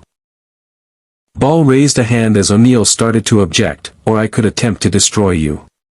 Your ship's defensive capabilities remain untested against sustained assault from a superior fleet. But destruction seems wasteful when there might be more profitable arrangements. Let me guess, Bika's voice came through, she joined Harper on the bridge. You want us to work for you. Join your fleet, swear allegiance to your divine magnificence, help you conquer your rivals. How am I doing? Perceptive. Though I would phrase it more as mutually beneficial alliance. You need resources, intelligence about this galaxy, allies who can provide support your single ship cannot generate alone. I can offer all of that. In exchange, you lend your considerable military might to my campaigns against certain, problematic system lords. Specifically, Anubis, a half-ascended abomination who threatens the established order, and you, whose advanced age makes him unpredictable. And Earth? Dylan asked. Earth would be left alone, of course. Consider it a gesture of goodwill. The Tauri are tenacious, if ultimately insignificant. But I recognize that you've formed some attachment to them. I can be magnanimous when it serves my interests. Hammond's expression hardened. Captain Hunt, don't listen to. I'm not, Dylan interrupted quietly. Then, addressing Baal, your offer is declined. The Commonwealth doesn't ally with slavers and tyrants, regardless of how they dress up their oppression in divine rhetoric. Baal's smile faded, replaced by cold calculation. That is unfortunate. I had hoped you would be pragmatic. Let me offer a counterpoint to your idealism, Captain Hunt. I currently have 3 Hotaks orbiting Edora, the planet you attempted to evacuate. You saved, what, 200 villagers? 300. There are 7,000 more scattered across that world's settlements. If you refuse my offer, I will have those settlements razed. Every structure burned, every inhabitant taken as host or slave.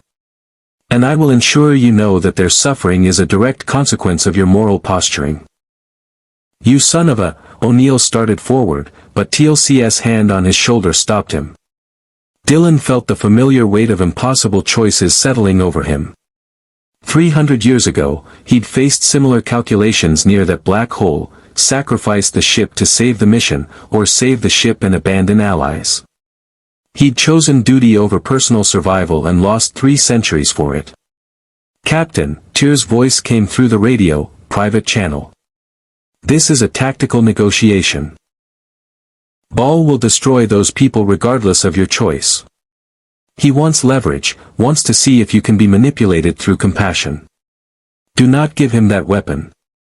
Captain Hunt, Rami's avatar appeared on a secondary screen, her expression concerned. I've been analyzing Baal's fleet positioning. He's already deployed ground forces to Adora's major population centers. Whether you agree or refuse, he's taken hostages. This is a test.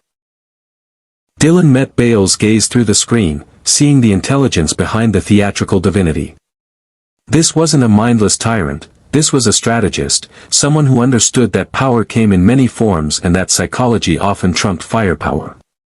Here's my counteroffer, Dylan said calmly. You withdraw your forces from Adora immediately. In exchange, I don't share the tactical specifications of your fleet with every one of your rivals. Because while you've been posturing, my ship's AI has been scanning your vessels, analyzing your shield frequencies, mapping your weapon emplacements, and identifying 17 critical vulnerabilities in your command ship's design that we could exploit in combat. Baal's expression didn't change, but something flickered in those symbiote glowing eyes. Calculation. Rami, Dylan continued, display tactical analysis. Public channel.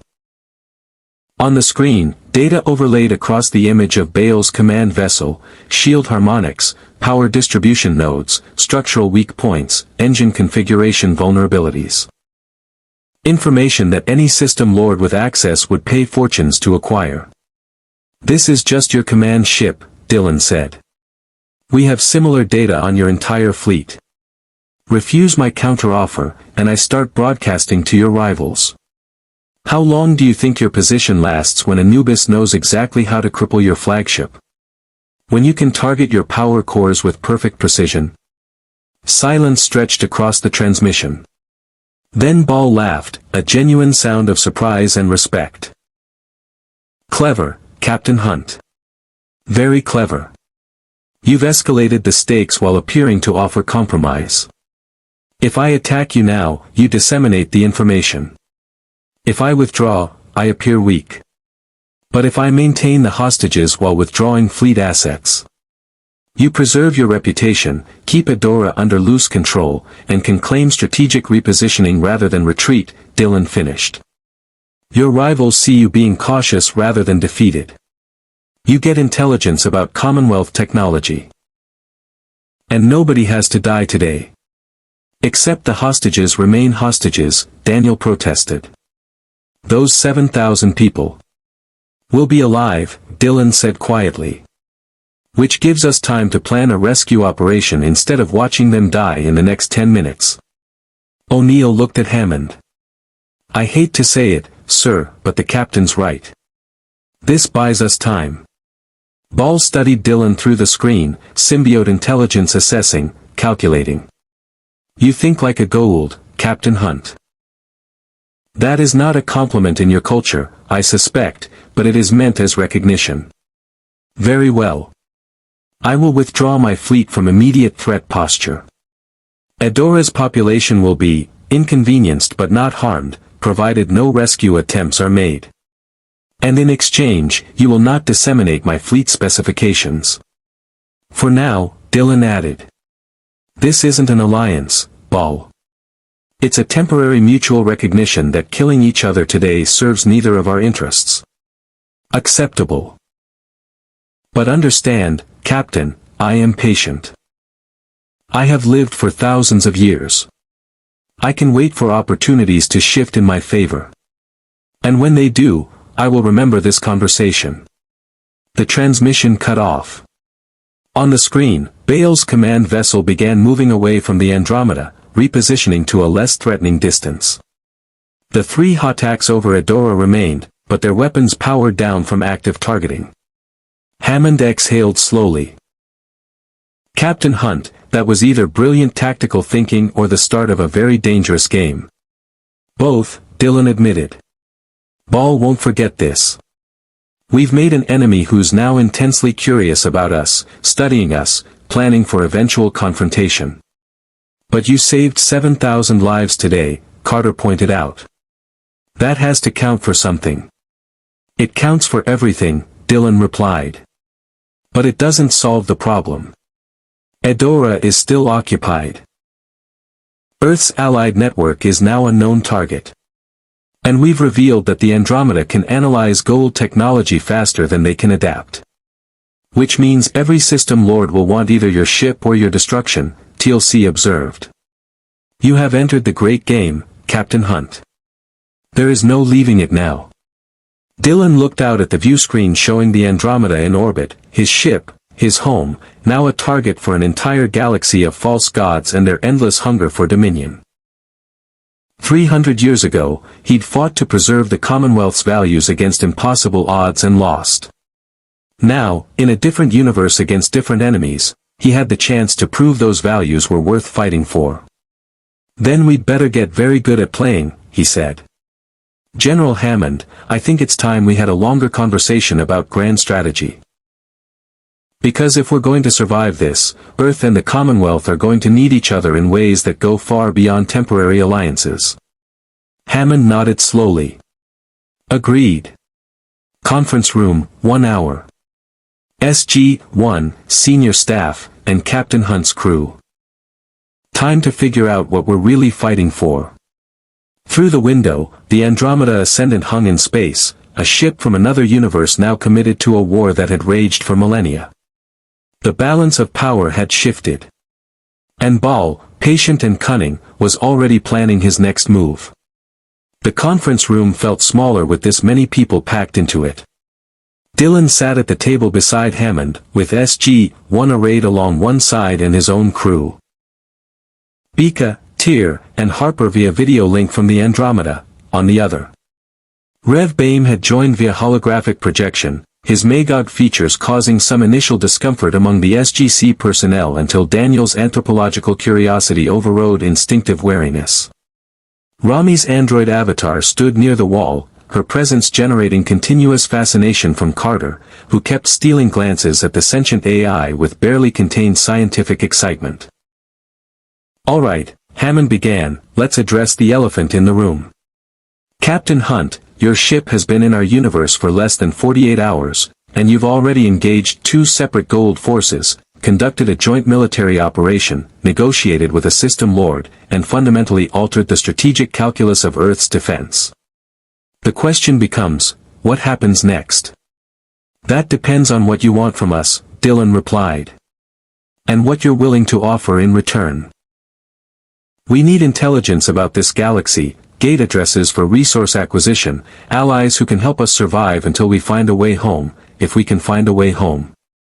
You need force multiplication against an enemy that outnumbers you thousands to 1.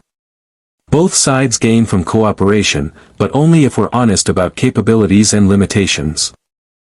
Let's start with capabilities, Carter suggested, tablet already displaying data. Captain, your ship's weapon systems punched through a Hotak's shields like they weren't there. Your sensors can apparently analyze Goa'uld fleet composition in real time. Your AI is sentient and capable of tactical coordination that would take our computers hours. These aren't incremental advantages, these are paradigm shifts. The Andromeda represents the pinnacle of Commonwealth military engineering, Dylan acknowledged. But she's also alone. One ship, even an advanced one, can't fight an empire. We have finite ammunition for our missiles, limited fabrication capacity for repairs, and no support infrastructure. We can win battles, Major Carter. We can't win the war by ourselves. Which is where Earth comes in, O'Neill said. We've got the Stargate network, instant transportation to thousands of worlds. We've got alliances with the Tok'ra, the Free Jaffa, and the Asgard when they're not busy with their own problems. We've got experience fighting the Goa'uld on their terms. What we don't have is overwhelming force. A marriage of necessity, Bika observed dryly. You provide logistics and intelligence, we provide firepower and advanced technology. Assuming, of course, that there's actual trust on both sides. Trust is earned, Hammond said firmly. But you've made a good start, Captain Hunt. You helped evacuate Edoran civilians when you could have retreated. You stood with SG-1 against superior numbers. And you negotiated with Baal when you could have escalated to violence. Those actions speak to character. Or strategic calculation, Tyr interjected from his video feed. The captain is an idealist, but he's not stupid. Allying with Earth serves our survival interests. That doesn't make it altruism. It makes it pragmatism with a philosophical gloss. Tyr, you're not helping, Dylan said. I am providing honest assessment. These people should know what they're allying with. We are not saviors from the Commonwealth come to rescue them from the Goa'uld. We are refugees from a fallen civilization trying to survive in a hostile universe. Our values align with Earth's, which is fortunate.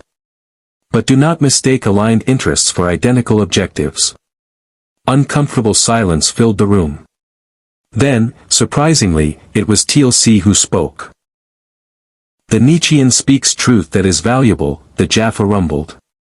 Too often, alliances are built on unspoken assumptions that fracture under pressure. Better to establish clear understanding now. Captain Hunt, what are your objectives, stated plainly. Dylan appreciated the directness. Survival first. Finding a way home if possible. Preserving Commonwealth values, freedom, cooperation, dignity for all sentient beings, while we're stranded here.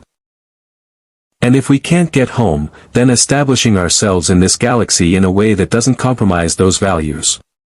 That means opposing tyranny where we encounter it, but not becoming the dominant power that enforces peace through force. The Commonwealth made that mistake in its later years. We became what we fought against. A cautionary tale we should heed, Rev Bame's hologram added, his reformed Magog features thoughtful. The divine teaches that the means must reflect the ends. We cannot create a just galaxy through unjust methods. This is why Captain Hunt negotiated with Baal rather than attempting his destruction, not from weakness, but from understanding that becoming executioners serves no righteous purpose. Though I would happily execute Baal given the opportunity, Tyr muttered. False gods deserve no quarter. And that's the philosophical divide we're working with, Bika summarized. Dylan wants to save everyone and reform the galaxy through inspiration. Tyr wants to kill our enemies and establish dominance through superior firepower. I just want to survive with enough dignity that I can look at myself in the mirror. We make it work through compromise and the captain being too stubborn to quit. Harper's face appeared on another screen, the engineer looking exhausted. Can we get to the practical stuff? Because I've been analyzing Goa'uld technology, and guys, their engineering is insane. Not in a good way. They're using Naquata-based power systems that are simultaneously over-engineered and under-optimized. It's like they discovered incredible technology and then stopped innovating for thousands of years. That's exactly what happened, Daniel explained, adjusting his glasses with professorial enthusiasm. The Goa'uld scavenged their technology from the ancients and other advanced races. They didn't develop it, they stole it. And because they're obsessed with maintaining their divine authority, they actively suppress technological advancement that might threaten their power structure. Which creates opportunity, Carter added, catching Harper's thread.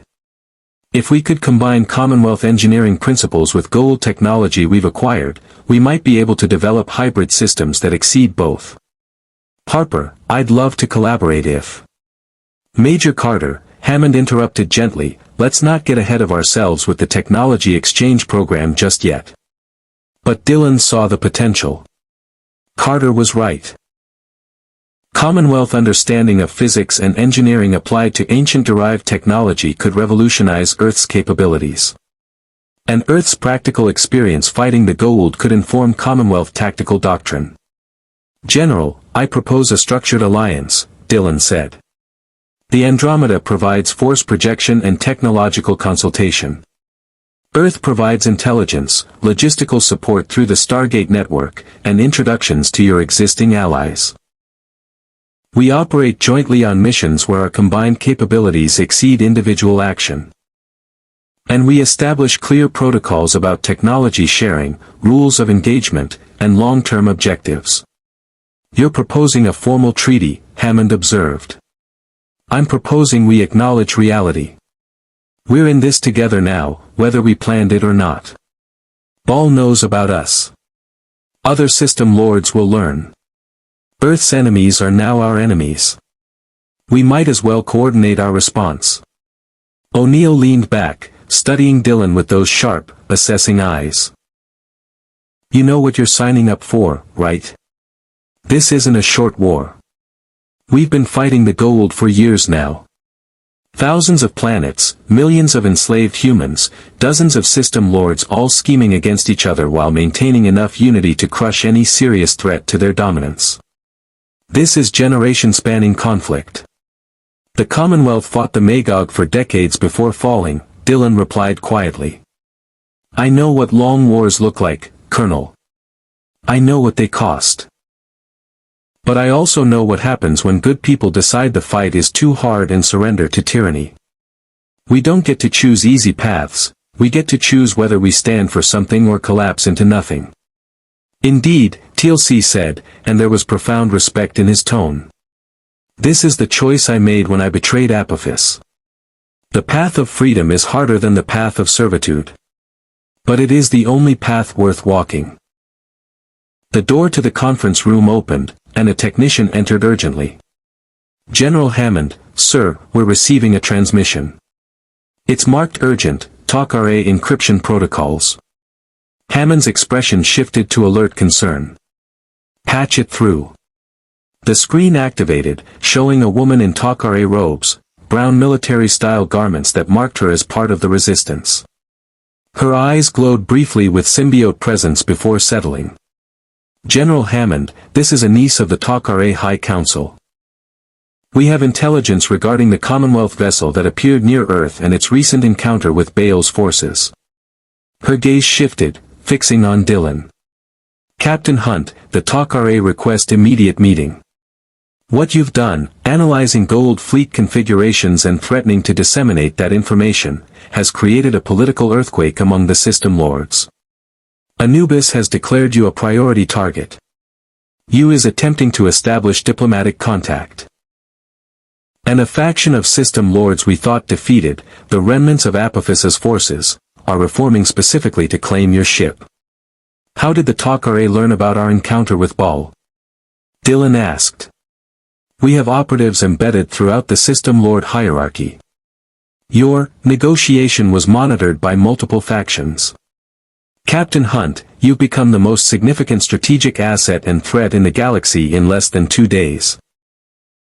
The Tok'ra believe we can help each other, but time is critical.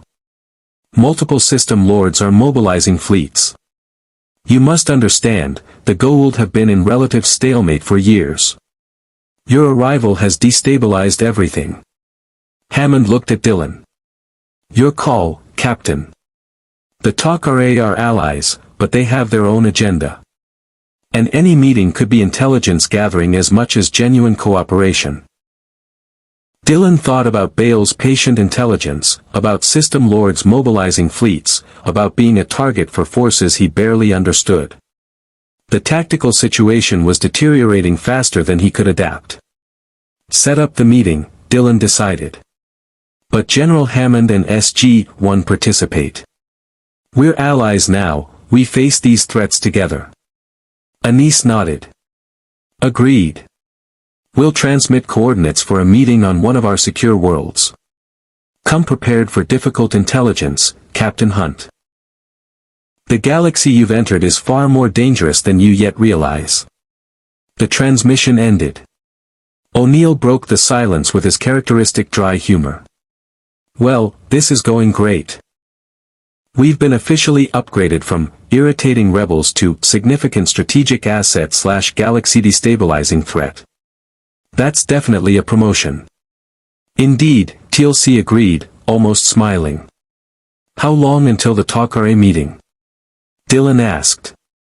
They'll need time to set up security protocols, Hammond estimated. 12 hours minimum. Captain, I suggest you and your crew get some rest. And Captain, Hammond's expression turned serious, welcome to the war. The real war, not just skirmishes. You've just painted a target on yourself that every power player in the galaxy can see. Dylan stood, feeling the weight of command pressing down with familiar intensity. 300 years ago, he'd commanded the Andromeda in a desperate battle to save the Commonwealth and lost everything. Now, in a different universe, he was walking a similar path. "General, I've been a target before," Dylan said quietly. "The question is never whether enemies will come for you. The question is whether you have allies worth standing with when they arrive." He looked around the conference room, at Hammond's weathered determination, at SG-1's hard-won professionalism, at his own crew's diverse competence forged through impossible circumstances. "I think we do," Dylan concluded. "Let's make sure we're ready for whatever comes next." As they filed out of the conference room, Rami's avatar approached Carter, the AI's expression curious. "Major Carter, you've been staring at me for the past hour. Is there something you'd like to ask?" Carter flushed slightly. "Sorry, it's just, you're a fully sentient artificial intelligence with an android body and emotional responses. This is incredible. I have so many questions about your architecture, your decision-making processes, how I became who I am." Rami smiled. "Perhaps we could discuss it. I find your astrophysics work fascinating, particularly your theories on wormhole physics." "Really? You've read my work?" "I've accessed every scientific paper in Earth's databases since we arrived. Your understanding of spatial mechanics is impressive for a civilization at your technological level." "No offense.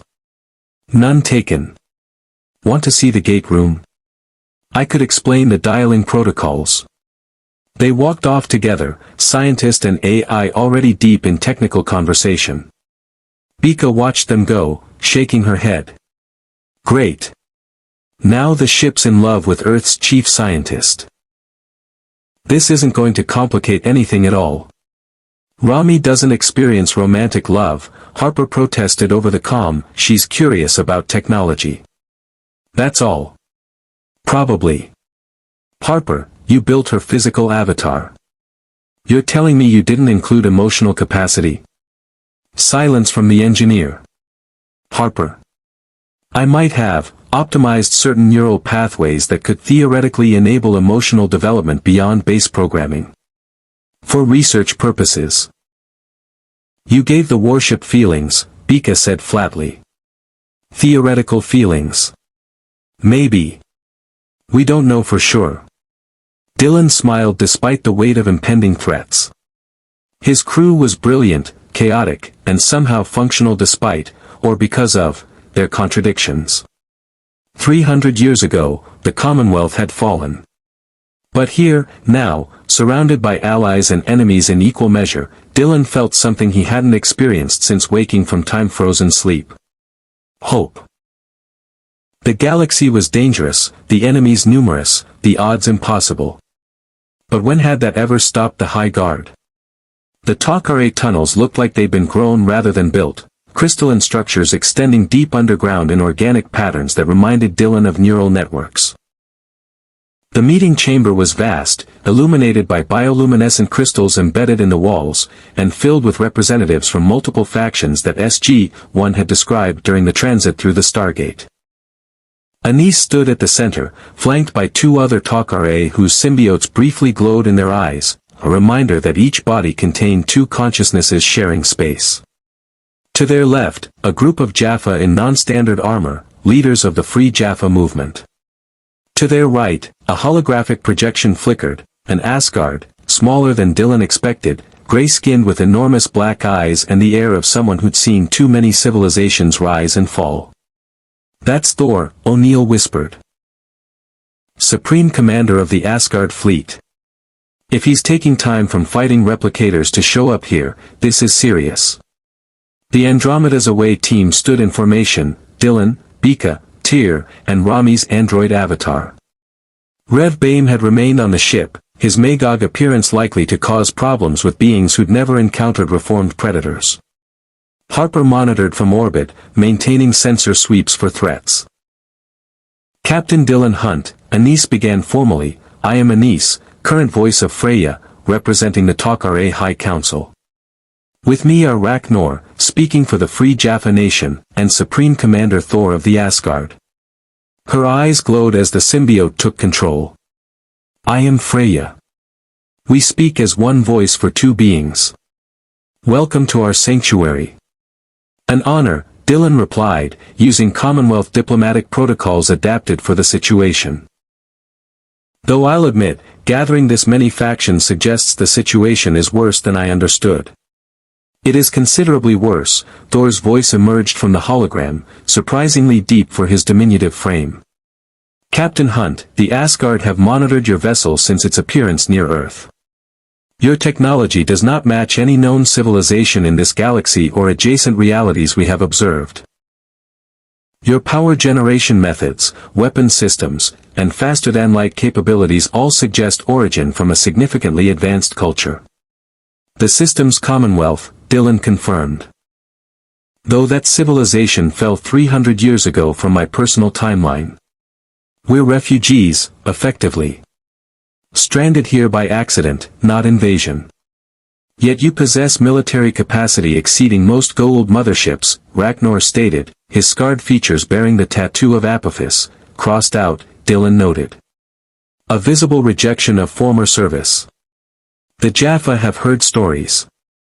A ship that wounded Kepri's Hatak with a single volley.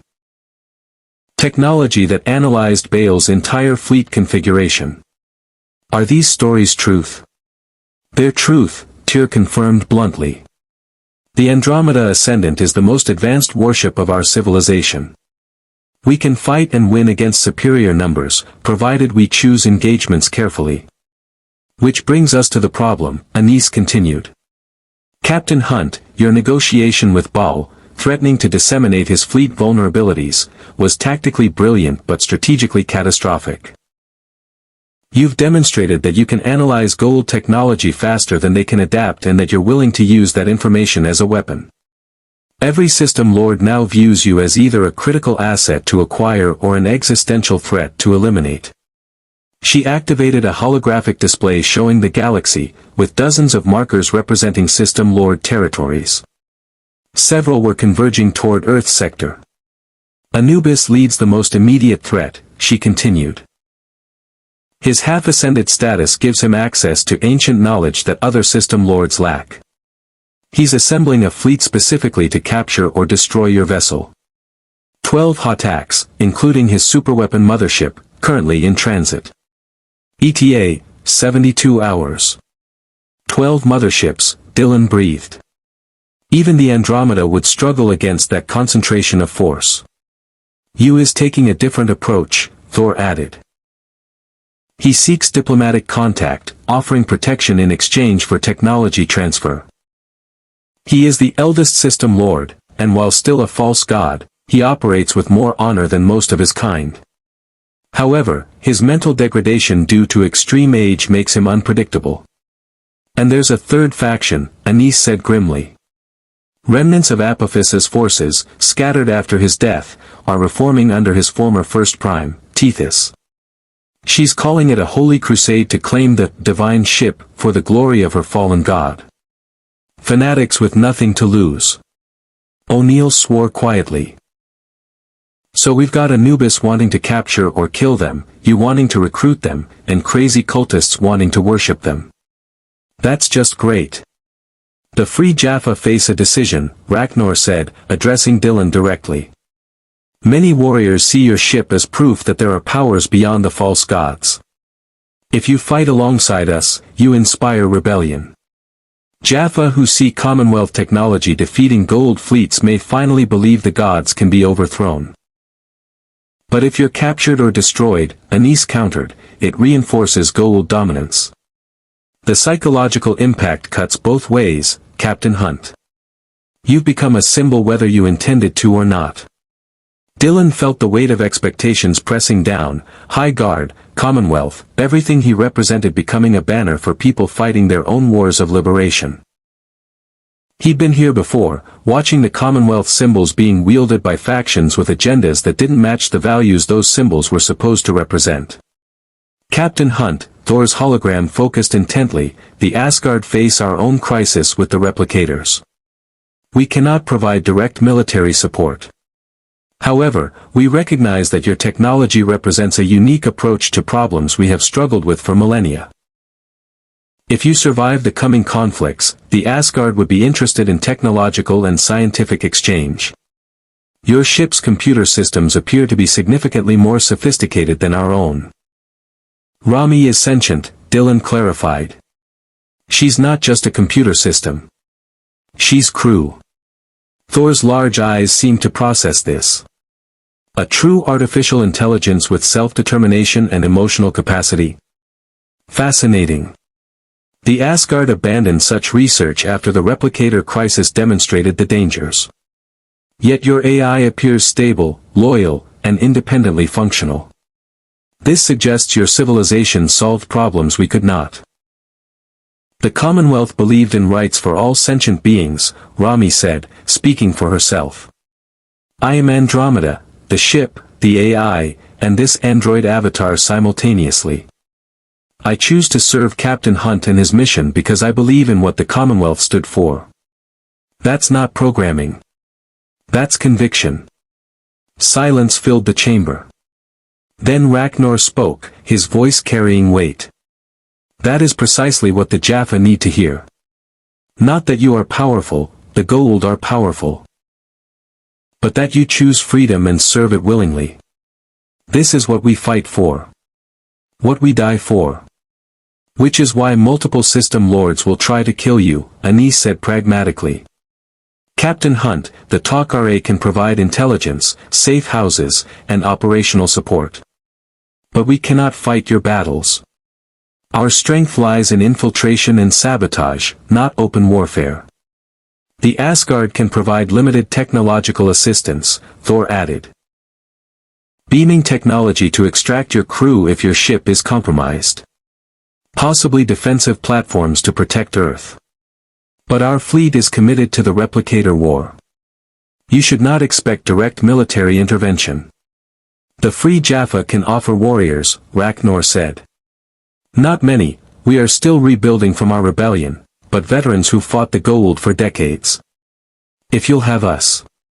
Dylan looked at his crew. Bika's expression was calculating odds. Tyr looked like he was already planning defensive strategies. Rami appeared thoughtful, processing multiple scenarios simultaneously. SG-1. Dylan asked. You've been quiet. O'Neill stepped forward. Here's the thing, Captain. Everyone's telling you what they can't do and what you should expect. Let me tell you what Earth can do. We can gate strike operations behind enemy lines. We can coordinate resistance movements. We can provide intelligence from Tok'ra sources and tactical support from teams that have been kicking Goa'uld ass for years. We don't have big ships or fancy technology, but we're really good at making the bad guys' lives miserable. Indeed, TLC rumbled. The Tauri fight with ingenuity and determination that compensates for technological disadvantage. Captain Hunt, if you face Anubis's fleet, Earth will stand with you. Carter nodded. And sir, I've been working with Harper, your engineer, on some ideas.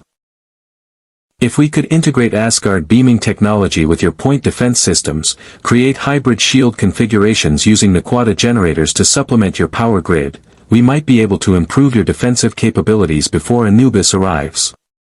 That's 72 hours of engineering work, Harper's voice crackled through Dylan's radio. Boss, Carter's brilliant, but even with Rami's help, we're talking about integrating 3 different technological paradigms. And if it goes wrong, we could compromise the ship's existing systems. Or we could significantly enhance them, Rami countered. Harper, the Major's proposals are sound.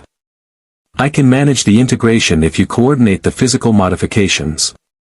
When the ship starts taking the scientist's side, you know you're outnumbered, Harper muttered, but Dylan could hear the excitement underneath the complaint.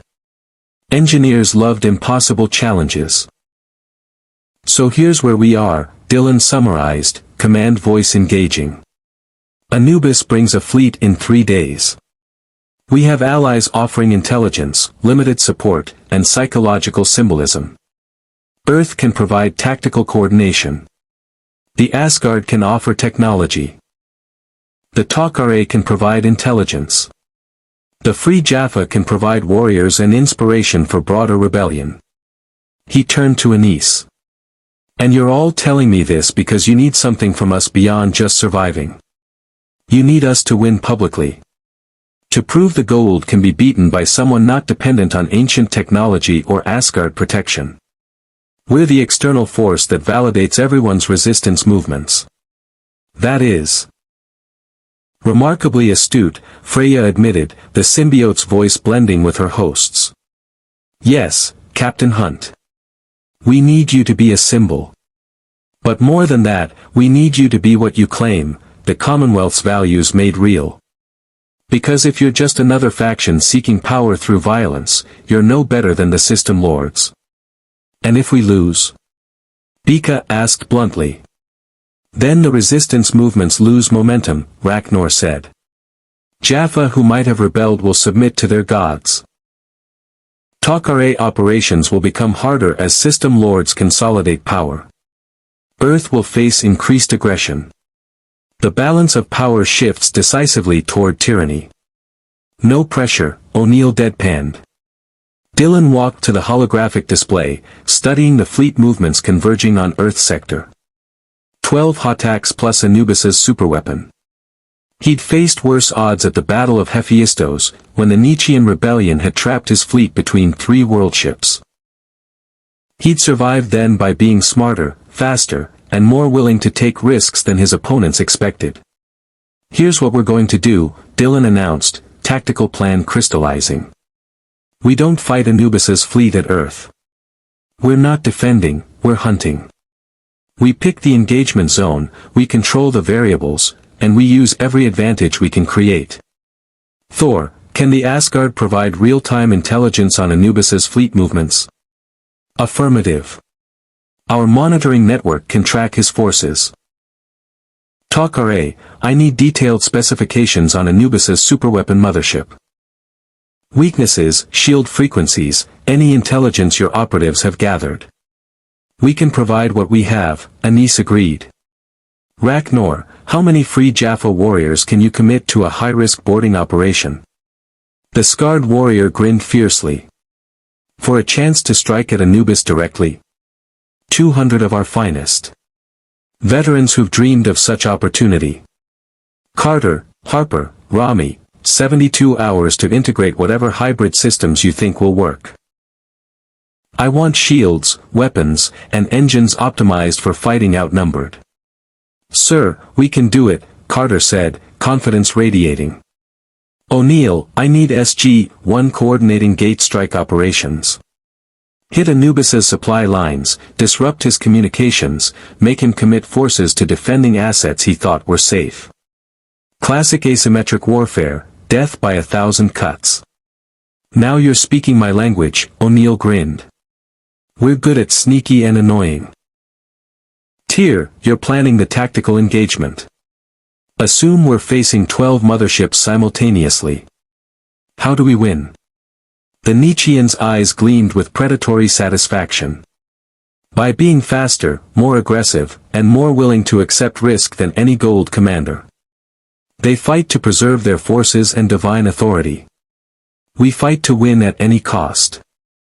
That psychological difference is exploitable. Captain Hunt, Thor's hologram said carefully, you are proposing to take offensive action against one of the most dangerous system lords in the galaxy. The risk of failure is acceptable, Dylan interrupted. Because the alternative is waiting for him to dictate the terms of engagement. The High Guard doesn't wait for enemies to attack on their schedule. We seize initiative, we control the battle space, and we make them react to us instead of the reverse. He looked around the chamber at representatives from multiple factions, all fighting the same war from different angles. 300 years ago, the system's Commonwealth fell because we became reactive instead of proactive. We defended instead of attacking. We preserved what we had instead of fighting for what we believed. I won't make that mistake again. Indeed, TLC said with profound respect. This is the way warriors should speak. Anise studied Dylan with symbiote glowing eyes, 2 consciousnesses assessing simultaneously. You understand this plan will likely result in significant casualties? That even if you win, the cost will be high. I understand, Dylan replied quietly. But I also understand that some things are worth dying for. Freedom. Dignity. The right to choose your own path. The Commonwealth believed that. I still believe that. And if Anubis wants to test whether those beliefs can stand against his fleet, then let's give him the battle he's asking for. On our terms, Bika added. With our strategy, Tyr continued. And Commonwealth values guiding every decision, Rami finished. Hammond's voice came through O'Neill's radio. Captain Hunt, Earth authorizes full cooperation with your tactical plan. You've got 72 hours. Make them count. Dylan felt the familiar weight of command settling over him, the knowledge that decisions made in this moment would echo across thousands of lives. 300 years ago, he'd made similar choices near a black hole and lost everything. But he'd also saved what mattered most, the belief that some things were worth fighting for, no matter the cost. Then let's get to work, Dylan said. Anubis wants the Commonwealth's ship. Let's show him what the Commonwealth's values look like when they're properly motivated. The meeting dissolved into tactical planning sessions, technological consultations, and coordination across multiple factions. Alliances forged in crisis, held together by shared enemies and the desperate hope that maybe, just maybe, this time would be different. 3 days until Anubis arrived. 3 days to prepare for a battle that would determine whether the Commonwealth's ideals could survive in a galaxy ruled by false gods. Dylan Hunt had been given a second chance to fight for what mattered. He intended to make it count. The Andromeda Ascendant hung in the void between star systems, engines cold, sensors passive, waiting with predatory patience. Around her, space appeared empty, but appearances in warfare were designed to deceive. 72 hours of preparation had transformed the Commonwealth warship into something hybrid and deadly. Asgard beaming nodes integrated with point defense systems. Naquadah generators supplementing the ship's existing power grid. Enhanced sensor arrays cobbling together Commonwealth, ancient, and Goa'uld technologies into configurations that shouldn't work but somehow did through the combined genius of Carter, Harper, and Rami's adaptive intelligence. Contact, Rami's avatar announced calmly, though Dylan could detect the tension underneath her professional demeanor. Hyperspace windows opening. Multiple signatures. Configuration matches Anubis's fleet.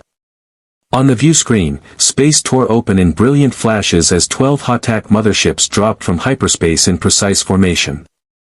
And at their center, dwarfing even those massive pyramid vessels, came Anubis's flagship. A monstrosity of Goa'uld engineering enhanced with ancient knowledge, bristling with weapons that could sterilize planets. Harper, status? Dylan asked from his command chair, feeling the familiar pre-combat calm settling over him. All systems green, boss. The hybrid shields are holding at 98% efficiency. Turns out mixing Commonwealth force fields with Naquadah-enhanced ancient shield technology is like combining chocolate and peanut butter. Who knew? The engineer's voice carried nervous energy barely contained by professionalism. Weapons hot, engines ready, and I've got 3 different contingency plans if things go sideways. Make that 4 contingencies, Rami added. I just calculated another escape vector using the nearby neutron star's gravity well. Show off, Harper muttered affectionately. Bika stood at her pilot station, hands steady on controls, eyes tracking fleet movements with salvagers' instincts adapted for military engagement. They're forming standard Goa'uld battle formation, flagship center, screen of motherships surrounding.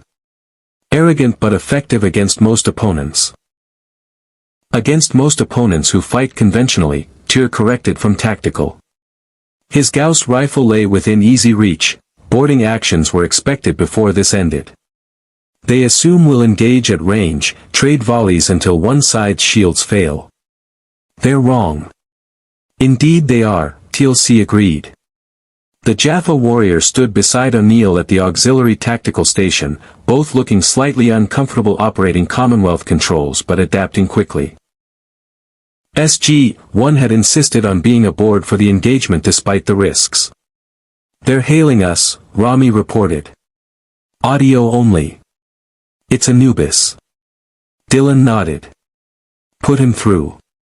The voice that emerged was layered with synthetic distortion, the half-ascended Goa'uld's nature making him something neither fully corporeal nor energy being, trapped between states and bitter about both. "Captain Dylan Hunt of the so-called Commonwealth. I am Anubis, Lord of the Abyss, Master of Ancient Secrets, Scourge of the Unworthy.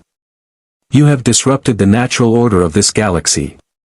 You have threatened my operations and demonstrated technology that rightfully belongs to the gods. Surrender your vessel immediately, and I will grant you the honor of serving in my ranks. Refuse, and I will demonstrate why I am the most feared of all System Lords." "That's quite a title collection," O'Neill muttered. "Compensating much?" Dylan leaned forward. "Anubis, this is Captain Dylan Hunt. I've got a counteroffer. Turn around, go home, and we'll pretend this territorial posturing never happened. Because I've analyzed your fleet configuration, and I know 17 ways to dismantle your forces before your shields even register we've engaged. This isn't a battle you want. You dare threaten a god. I'm not threatening a god. I'm warning a parasite in stolen technology about the consequences of picking fights with people who actually understand the engineering principles behind their weapons systems. Last chance, Anubis. Walk away." Silence. Then Anubis's distorted laugh echoed through the bridge. "You are either the bravest warrior I have encountered or the most foolish. Let us discover which. All vessels, attack formation. Destroy that ship." The transmission cut off. "Well, we tried diplomacy," Bika said dryly. "Now comes the fun part." On the view screen, the 12 Hotaks began their approach in coordinated assault pattern, energy weapons charging. Anubis's flagship hung back, observing, letting his subordinates test the Commonwealth vessel's capabilities. "Tactical assessment," Dylan ordered. "Standard Goa'uld doctrine," Tyr reported. "They'll attempt overwhelming volley fire to collapse our shields, then close for bombardment. Predictable. Exploitable. Captain, I recommend we don't be where they expect us when they fire." Bika. "Already on it, boss. Plotting intercept course that puts us inside their formation before they can adjust. Gonna be bumpy. Rami, weapons free. Target their shield generators. We're not here to destroy ships, we're here to disable them. I want hulks, not casualties." "Acknowledged," the AI responded. "Though Captain, that makes the tactical challenge significantly harder." "Commonwealth values," Dylan reminded her. "We're better than them. We prove it through actions." "Sir," Carter interjected from the engineering station she'd claimed, "with respect, those are 12 motherships. Even disabled, they represent thousands of Jaffa warriors and Goa'uld commanders. How do we prevent them from continuing the fight?" "That's Phase 2, O'Neill said grimly, checking his P-90. "Once Hunt and company punch holes in those pyramids, SG teams and free Jaffa warriors gate in and take control. Deck by deck if necessary. A boarding action on 12 ships simultaneously." Daniel's voice carried concern. "Jack, that's insane." "Yeah. Welcome to my life, Daniel." "Actually brilliant," Daniel finished.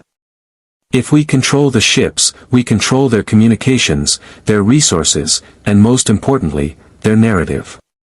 Jaffa seeing their supposed invincible gods' vessels captured by rebels, that's more valuable than destruction. Assuming we survive long enough to execute Phase 2, Tyr observed. "Captain, they're in range." The Hotaks fired simultaneously. Plasma charges, ion cannons, and energy weapons designed to crack planetary shields converging on the Andromeda's position from multiple vectors. "Evasive," Dylan commanded. Bika's hands moved across her controls with salvager grace translated to combat piloting. The Andromeda Ascendant, over a kilometer of warship that shouldn't be able to maneuver like a fighter, twisted through space with impossible agility. Commonwealth inertial dampening kept the crew stable while G-forces that should liquefy humans were negated by technology the ancients would envy. 3/4 of the incoming fire missed entirely. The remaining quarter impacted shields that had been enhanced by 3 different technological paradigms working in unexpected harmony. Shields holding at 87%, Rami reported. The hybrid configuration is distributing energy more efficiently than predicted. Major Carter, your Naquata generator integration is performing beyond theoretical limits. Good to know, Carter replied, fingers flying across her station. But that much incoming fire will eventually overwhelm us. Captain Hunt, we need to reduce their numbers fast. Agreed. Bika, intercept course. Put us in the middle of their formation. Boss, that's suicide. That's exactly what they'll think. Which is why it'll work. Do it. The Andromeda accelerated, engines flaring brilliant blue as Commonwealth technology pushed acceleration curves that made Goa'uld hyperdrive look primitive. The Hotaks adjusted formation, trying to maintain optimal firing positions, but they were designed for the stately pace of Goa'uld fleet engagements, not for opponents who fought like cornered predators. In range, Tyr announced. Multiple targets. Captain, priority selection. Disable their engines first. I want them stranded but intact. Rami, synchronized fire. Make every shot count. The Andromeda's AP cannon spoke, streams of antiproton particles traveling at relativistic speeds, targeting with precision that Goa'uld weapons officers couldn't match. The first Hotak took hits along its engine section, superstructure buckling, hyperspace drives exploding in cascading failures. It didn't die. It stopped, dead in space, shields flickering. The second mothership tried evasive maneuvers, but Bika anticipated the helm officer's training. She put the Andromeda exactly where the Hotak couldn't avoid the firing solution, and Tyr's targeting claimed another engine core. 2 down, O'Neill observed. 10 to go. Plus the big nasty one hanging back. Anubis's flagship was moving now, finally engaging. Its weapons were different. Ancient enhanced technology that punched through space with devastating precision. The first salvo hit the Andromeda's shields and actually staggered them. Shields down to 62%, Rami reported, concern coloring her voice. That vessel's weapons exceed standard Goa'uld capabilities by an order of magnitude. Captain, if he focuses fire. Then we don't give him time to focus. Bika, attack run on the flagship. Full burn. Are you insane? Harper's voice cracked through internal comms. Boss, that thing is 3 times our size with ancient weapons. Which is why he won't expect us to charge straight at him. Tyr, I want targeting solutions on his primary weapon emplacements. We're going to defang that monster. The Andromeda dove toward Anubis's flagship like a predator striking, the remaining Hotak struggling to adjust their formation. Commonwealth point defense systems, now enhanced with Asgard beaming technology that literally teleported incoming projectiles into empty space, created a bubble of safety that let them close distance. In range, Tyr said, voice absolutely calm. Targeting primary weapons array, secondary power nodes, and what appears to be shield generator clustering. Firing. The AP cannons hammered Anubis's flagship with sustained fire. Ancient enhanced shields held, but they held against overwhelming force by dispersing energy across massive surface area.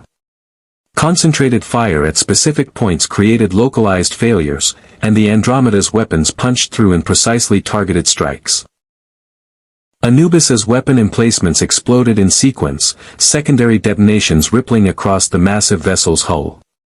The flagship's return fire became sporadic, desperate. He's retreating, Bika announced. Flagship opening hyperspace window. Beaming operation, Thor's voice cut through the tactical net from his distant position monitoring the battle. Captain Hunt, the Asgard are detecting unauthorized beaming signatures. Anubis is evacuating his command staff. Let him go, Dylan decided. We've accomplished the objective, his fleet is disabled, his flagship crippled. We're not here for vengeance, we're here to prove a point. The flagship jumped to hyperspace, Anubis fleeing a battlefield for perhaps the first time in millennia. The remaining Hotaks, engines destroyed, shields failing, and witnessing their supposed divine leaders retreat, began broadcasting surrender protocols. This is unprecedented, TLC said quietly, awe in his voice. A System Lord has fled combat. Jaffa across the galaxy will hear of this. Many will question their faith in the false gods. Phase 2, O'Neill announced, already moving toward the ring transporter. SG teams and free Jaffa warriors, gate coordinates are locked. Let's take some pyramids, people. What followed was methodical, professional, and remarkably low on casualties. Jaffa warriors aboard the disabled Hotaks, seeing their god flee and facing free Jaffa rebels fighting alongside alien allies, surrendered in increasing numbers. Some resisted, fanatics always did, but most chose pragmatic survival over dying for a divine authority that had just demonstrated very mortal cowardice. Dylan stood on the bridge of the Andromeda, watching through sensor feeds as SG teams and free Jaffa cleared the captured vessels deck by deck. Carter was coordinating technical teams to secure the Hotak's gate coordinates and intelligence databases. Daniel was already negotiating with surrendered Jaffa, offering trepanine and freedom. TLC moved through the captured ships like a legend made flesh, former First Prime now Liberator, and Jaffa who'd seen him only as Sholvier traitor witnessed his honor firsthand. Boss, Harper's voice was quiet with something like reverence, we did it. We actually did it. 12 motherships captured, Anubis fleeing with his tail between his legs. The Commonwealth just defeated a System Lord. We defeated a bully with stolen technology, Dylan corrected gently. The hard part comes next, figuring out what to do with 12 captured warships and thousands of Jaffa who've just had their worldview shattered. Actually, Ragnar's voice came through via communication link, the free Jaffa leader standing on the bridge of one of the captured Hotaks, Captain Hunt, we know exactly what to do with these ships. We offer them to the free Jaffa nation.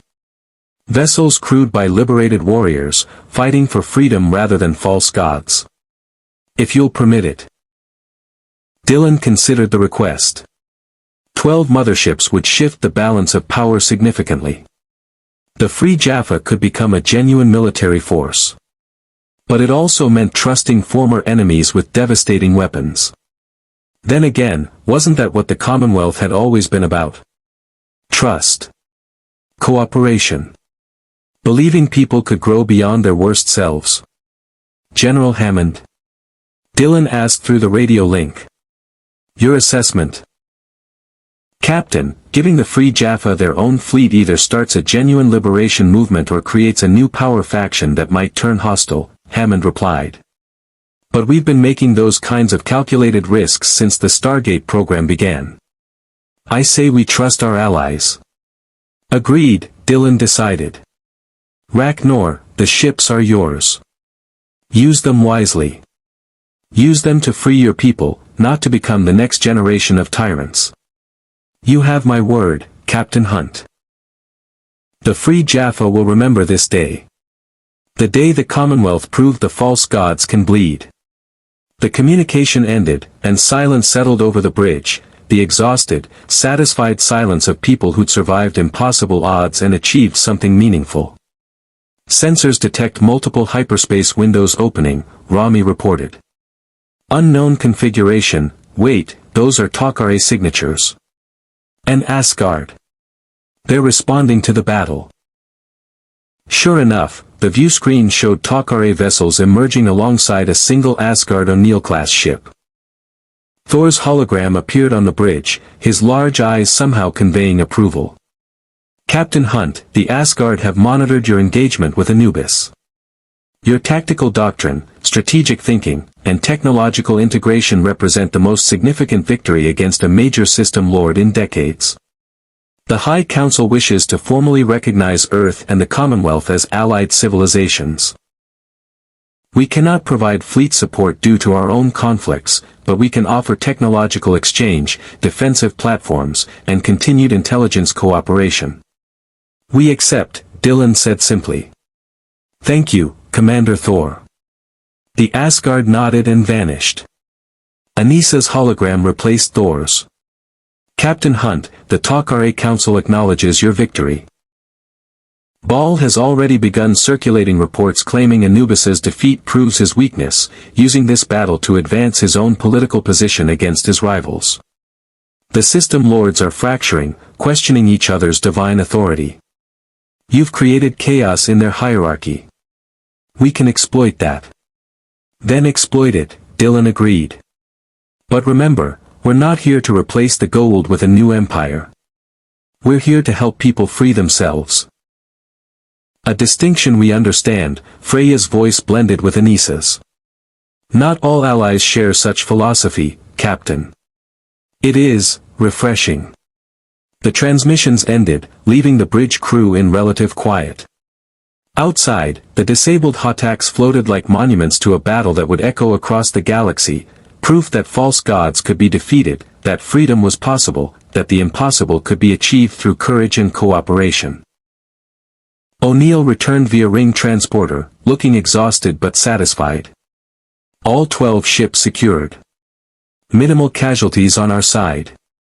Lots of confused Jaffa trying to figure out if they just witnessed divine punishment or liberation theology in action. Daniel's having the time of his life explaining philosophy to people who've never questioned their gods before. Sounds like Daniel, Carter said warmly, returning from her own technical assessment. Sir, the intelligence we've captured is extraordinary. Gate addresses, System Lord communication protocols, Anubis's research into ancient technology, this is a treasure trove. Then catalog it, secure it, and share it with our allies, Dylan instructed. Information defeats tyranny as surely as weapons. He stood, feeling 300 years of weight lifting slightly from his shoulders. The Commonwealth had fallen, yes.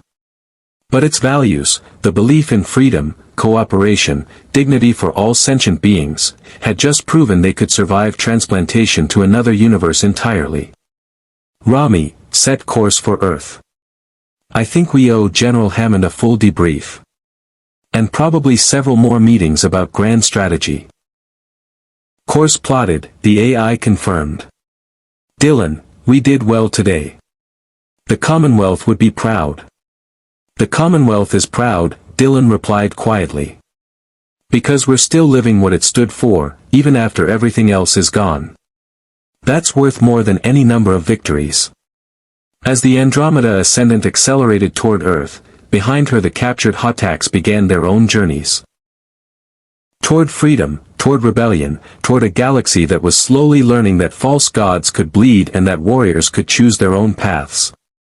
300 years ago, Dylan Hunt had frozen in time fighting for the Commonwealth's survival. Today, in a different universe against different enemies, the Commonwealth's values had won a battle that might just change everything. The war against the Goa'uld was far from over. System Lords still ruled thousands of worlds. Billions remained enslaved. The fight would continue for years, perhaps generations. But for the first time in millennia, the false gods had reason to fear. And hope, that most dangerous of weapons, had been given wings. The Andromeda Ascendant settled into Earth orbit, battle-scarred but victorious, as the Stargate network hummed with unprecedented traffic. Free Jaffa warriors transported through gates to spread word of Anubis's defeat. Tok'ra operatives exploited the chaos among system lords to advance sabotage operations. Asgard observers downloaded tactical data, fascinated by Commonwealth military doctrine. And in the SGC briefing room, Captain Dylan Hunt sat across from General Hammond, both men sharing the exhausted satisfaction of leaders who'd gambled everything on impossible odds and somehow won. You've changed the galaxy, Captain, Hammond said quietly. Whether that's for better or worse remains to be seen. But you've given people hope. That's worth something. Hope and responsibility, Dylan replied. The Commonwealth learned that lesson hard. You can't inspire rebellion without being willing to support it, protect it, help it grow into something sustainable. We're committed now, General. Earth and the Andromeda, allies in this war until it's won or we've fallen trying. Then welcome to the long fight, Captain Hunt. Hammond extended his hand. The Goa'uld won't forgive what you've done. But neither will those you've freed. Dylan shook it firmly, feeling the bond of warriors who understood that some battles transcended personal survival, that values were worth dying for, and sometimes, more importantly, worth living for. Somewhere in the galaxy, System Lords plotted revenge. Jaffa warriors questioned their faith. Tok'ra operatives advanced their agendas. And the Asgard watched with clinical interest as this newcomer civilization demonstrated principles their own race had abandoned centuries ago. The balance of power had shifted irrevocably. The Andromeda Ascendant, last ship of a fallen Commonwealth, had become something new, a symbol of resistance, a weapon against tyranny, and proof that even in the darkest galaxy, hope could take root and flourish. Captain Dylan Hunt stood at the observation window, watching Earth rotate below, and thought about 300 years lost and a universe gained. The Commonwealth had fallen, yes. But its values, those eternal beliefs in freedom, dignity, and cooperation, had found new soil in which to grow. The war against the false gods would continue. More battles awaited. More impossible choices loomed. But for today, the High Guard had proven that honor, courage, and unwavering commitment to doing what was right could still triumph. And that, Dylan knew, was worth every sacrifice the journey had demanded.